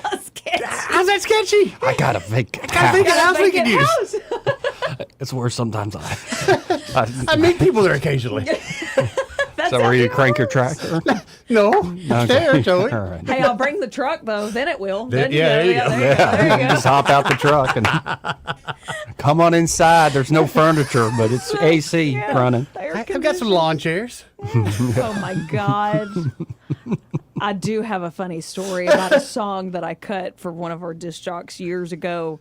And they're like, yeah, just come on out to the house. I'm like, okay, great. Y'all, I'm out in the deck, boondock, sticks, hicks, I mean, everything in between. And I'm going, what in the sand poodly waddlings have I gotten myself into? It was a single wide trailer out in the middle of the woods. The acoustics in there are great. And not the greatest single wide trailer either. And I'm going, he's like, I promise this is safe. I'm like, yeah, as I turn on my location pinger and grab my 40 out of the door. Absolutely, it's safe. Now. Yeah. I was like, Lord, I'm like, I trust you, but this is sketchy as crap. Yeah. But he did have a really cool studio at the trailer, trailer? so I'm like, hey, it works. How did the song come out? Went great. Good They deal. used it for some of their spots Excellent. and Nice. ended up picking it up as a promotional song for their stuff. So I was love like, that. great. And I we love did it that. in 3 takes. I was like, heck yeah. All right. I love that. All right. But yeah. See, Joe, we put you together with somebody that's got some talent like her, and Oh, boy, she yeah. can have you singing jingles and No, I country don't know songs. about JR's these. on tour. I've been learning to sing like old Latin Hey, hymns. JR but I don't and know. JL. See, there you go. There's our tour name. Yes. Yeah. I can see in each corner of the stage, y'all are coming down. Mm-hmm. Ooh, who is that country singer couple? Faith Hill and Tim That's McGraw. it. Yeah. Indian Outlaw. You coming down singing Indian Outlaw. She comes from the other side of the stage. Oh, yeah, I can see this. I can see this. We need to get this going quick, guys. Let's do it. Oh, I can see this. JR's coming down like that, but we ain't got no sleeves on By this the way, shirt. Eddie, Yeah. I didn't want to tell you this, but I will. Uh-oh. Oh, dear. I had a nightmare the other night Oh, that dear. I don't want to describe in detail, but you were in the background of the scene going, I can see this. I can see this. I can see this. Ruined my day. I didn't feel normal till I sat in adoration for 2 hours. And now here it comes. I'm I like, was saying, are we foretelling? What are we doing? I love it. Could you not, Joe? You're coming down the steps. She's coming down the steps. Also, back in the day, this is way before y'all's time, but Cher and Sonny Bono. Oh, yes. Oh, yeah. Yeah, man. Just saying. Just saying. Think about it. anyway, I'll think about it. Think about it. Think about it, because see, then we've got the perfect in-house manager for all of this, Joey. We have Eddie. Oh, yeah, yeah. Who can sit here and do all the wheeling and dealing for us All day long. and then we can still just do the show Merchandise. remotely. I'm selling merch. And, you know, Yeah. I do have chops with the pen. So see, But, does. You know, I don't know, and I kind of play the guitar. He does pretty good. Hey, all you gotta do is know power chords, and you're good Right. to go. Because Yeah, if you you got just the need band basic backing chords. you up, Right. who There you needs go, to know Joey. how to shred? Right. There you go. You got it, man. Let's go make some music. Hey, Let's and make then some we music. can just trade in the key, and we'll get a big Prevost tour bus instead, Oh, and yeah. then there you go, Prevost. and That's have the our way own to driver. do that, dude. Yeah. Right. I'll be the driver. No, I'm going to get one of those little sheep Eddie wants me to ride. Hey, I have the horse I trailer. don't think for you that. want to be the guy on the bus with a sheep. I really don't. A ship. a yeah. ship. A ship. One ship? sheep. A ship. A She's ship. on that ship over there. A ship over You don't there. want to be known as the guy that carries a ship everywhere he goes. I don't think you want to be that guy. Oh my God. 272-9328. Now, I want to cover one thing real quick before we have to hit our last quick break. All right. There's a guy named Joe Schmid, which Okay. is an interesting name. Okay. But Joe Schmid, for years, nerdy, kind of young dude. I'm, by the way, watching some of these videos, like, I'm realizing how old I am. He's like, yeah, I was in high school around 2014. And I'm like, oh, man. And when were you in high school, Eddie? Well, I graduated in 1987, I believe, 86 or 87. See, I'm born in 1988, And I So graduated. was my son Justin, Joe. I graduate in, that's an interesting timing. I graduate in 2007. I can see it happening. Mm-hmm. 2007 you graduated. Yeah. I Yeah, from gra- high school. I graduated in 13. 13. Wow. Then finished my back at 16, finished the master's in 18, then took a 5-year break. So this character, Joe Schmid, who looks like a boy, he actually has been running a very popular agnostic YouTube channel Okay. a long time. Well, he just jumped on 2 huge podcasts, like Catholic Apologist Podcast. He's now converted, and he hadn't revealed it to his atheist agnostic audience really? yet. And at one point, he was, he's very nerdy. He's becoming a philosophy professor at Yale and stuff. But at one point, he started saying, well, there's this one thing that really did change my mind. And when you hear a really clever person that's been arguing against the existence of God for years, got a following for it, and all of a sudden here they are saying, well, I saw this one thing, and I'm like, well, I guess I kind of got to believe in God now. At least shows the guy was always honest about his intentions. Yeah. He really did practice in good faith. But let's listen in. There's only about 2 minutes.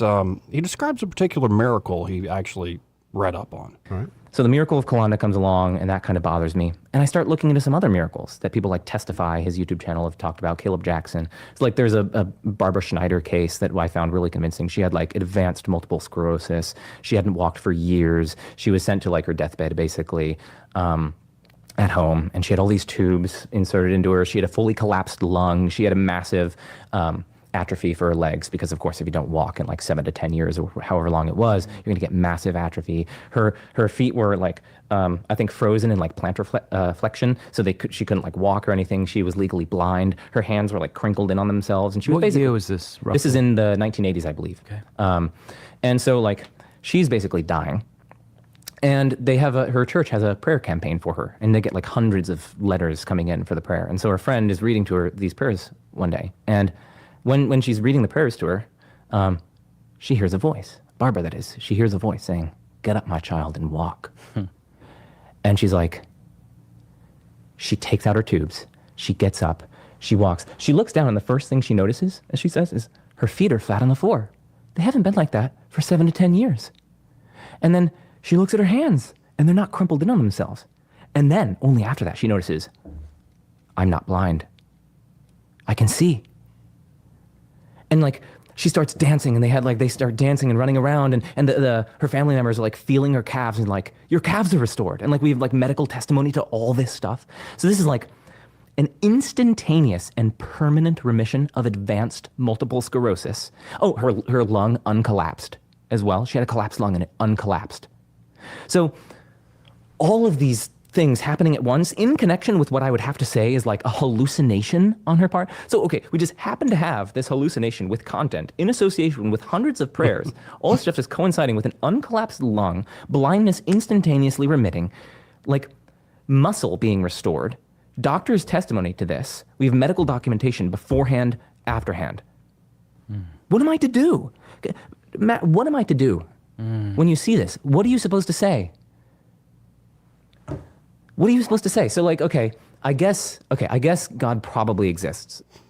Yeah. Probably. That's But minimal you God- can walk away with. Yeah. Yeah. Anyway, I just thought that story, the miracle story, is remarkable. Definitely. That's amazing. And, some people want to poo-poo that, the miracle thing, but I think there's, I'm forgetting the guy's name, but who's documented miracles in the modern era. Mm-hmm. And it's real.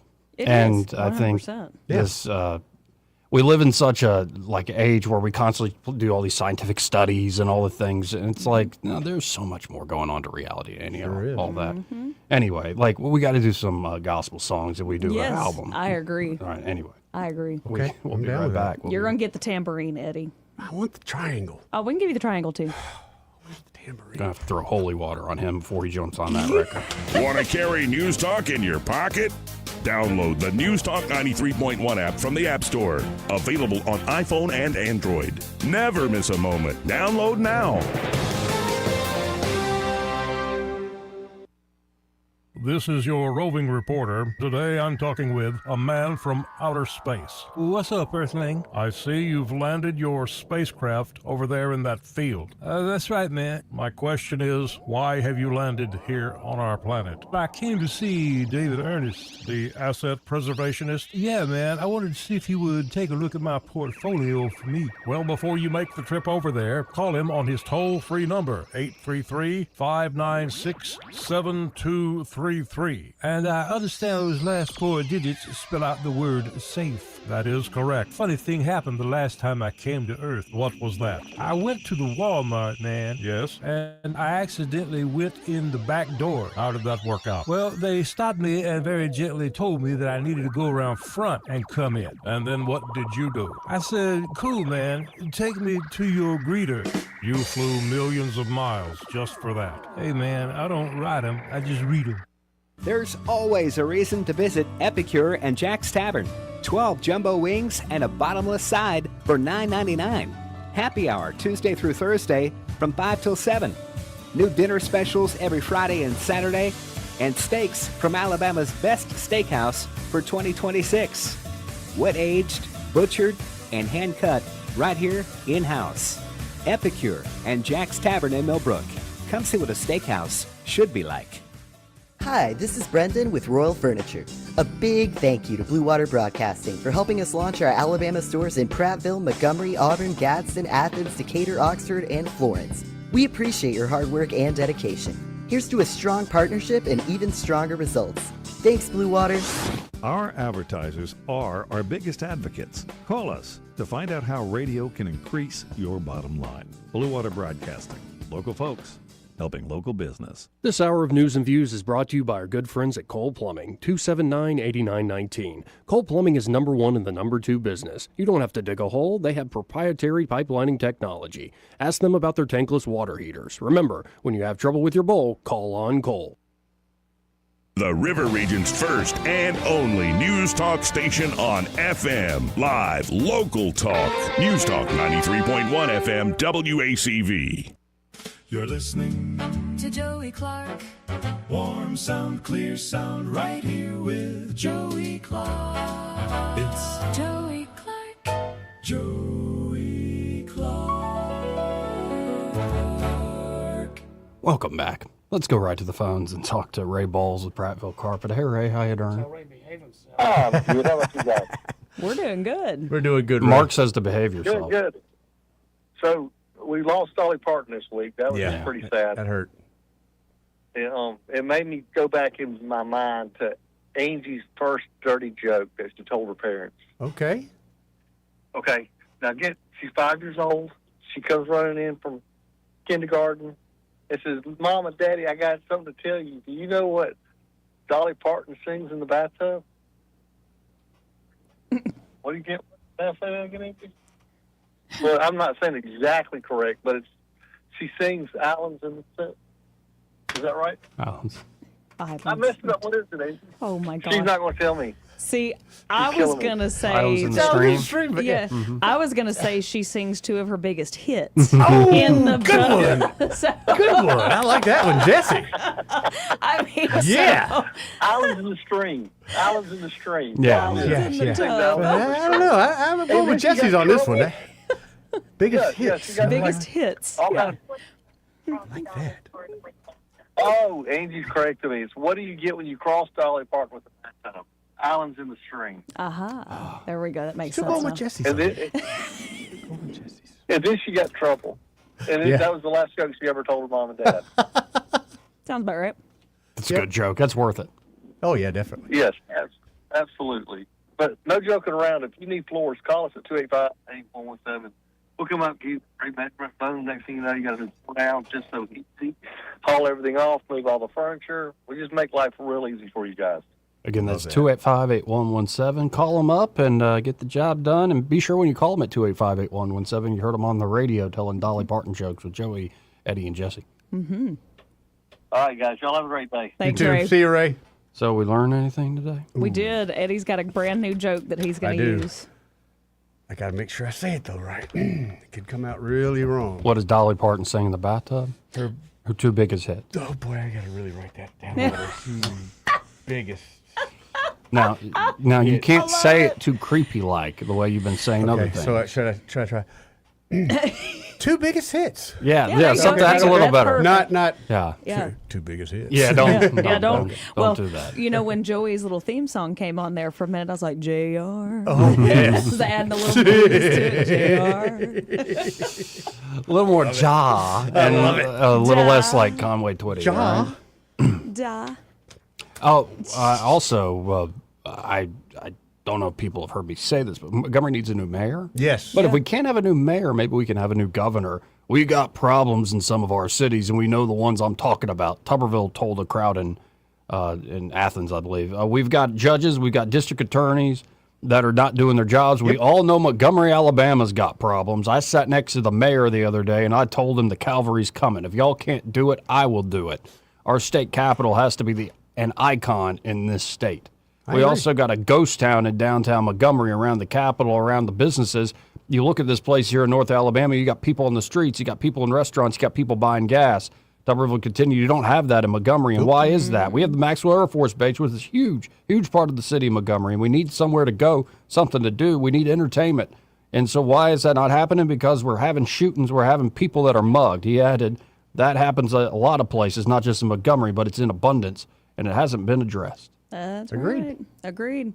And that is one thing I will give Tuberville. He is not wrong. The cavalry is coming. That's what so many people want. It's needed. I have a few places that he can start digging and looking, and we can save the taxpayers a whole lot when it comes to the education system, when it comes to proper expenditures of funds, and the fact if we look at wages on some folks and how much they make, my Lord. Also, if he would talk to Jamel Brown, Jamel had some great ideas to do some things on the nights at the governor's house. No, like some weeknights. No, man. Twerking Tuesday. No, Twerking Tuesday. Hot Wings Friday. That's not appropriate. Pool party Saturday. That's not appropriate. That's inappropriate. Don't vote for Joey. Nerd. And on that note, thank you for being here, Jesse. Thank you for having me back in, Joe. It's good to see you guys. I guess I'll see you tomorrow, Eddie. Yeah, brother, I'll see you. All right. As long as he's not See you, fighting. JR. We'll be right back with Happy Hour. Broadcasting from the Riverside Chevrolet Master Control Center, this is WACV Cusana, News Talk 93.1 FM. When it's Chevy, it's Riverside. With SRN News, I'm Bob Agnew in Washington. The Fed says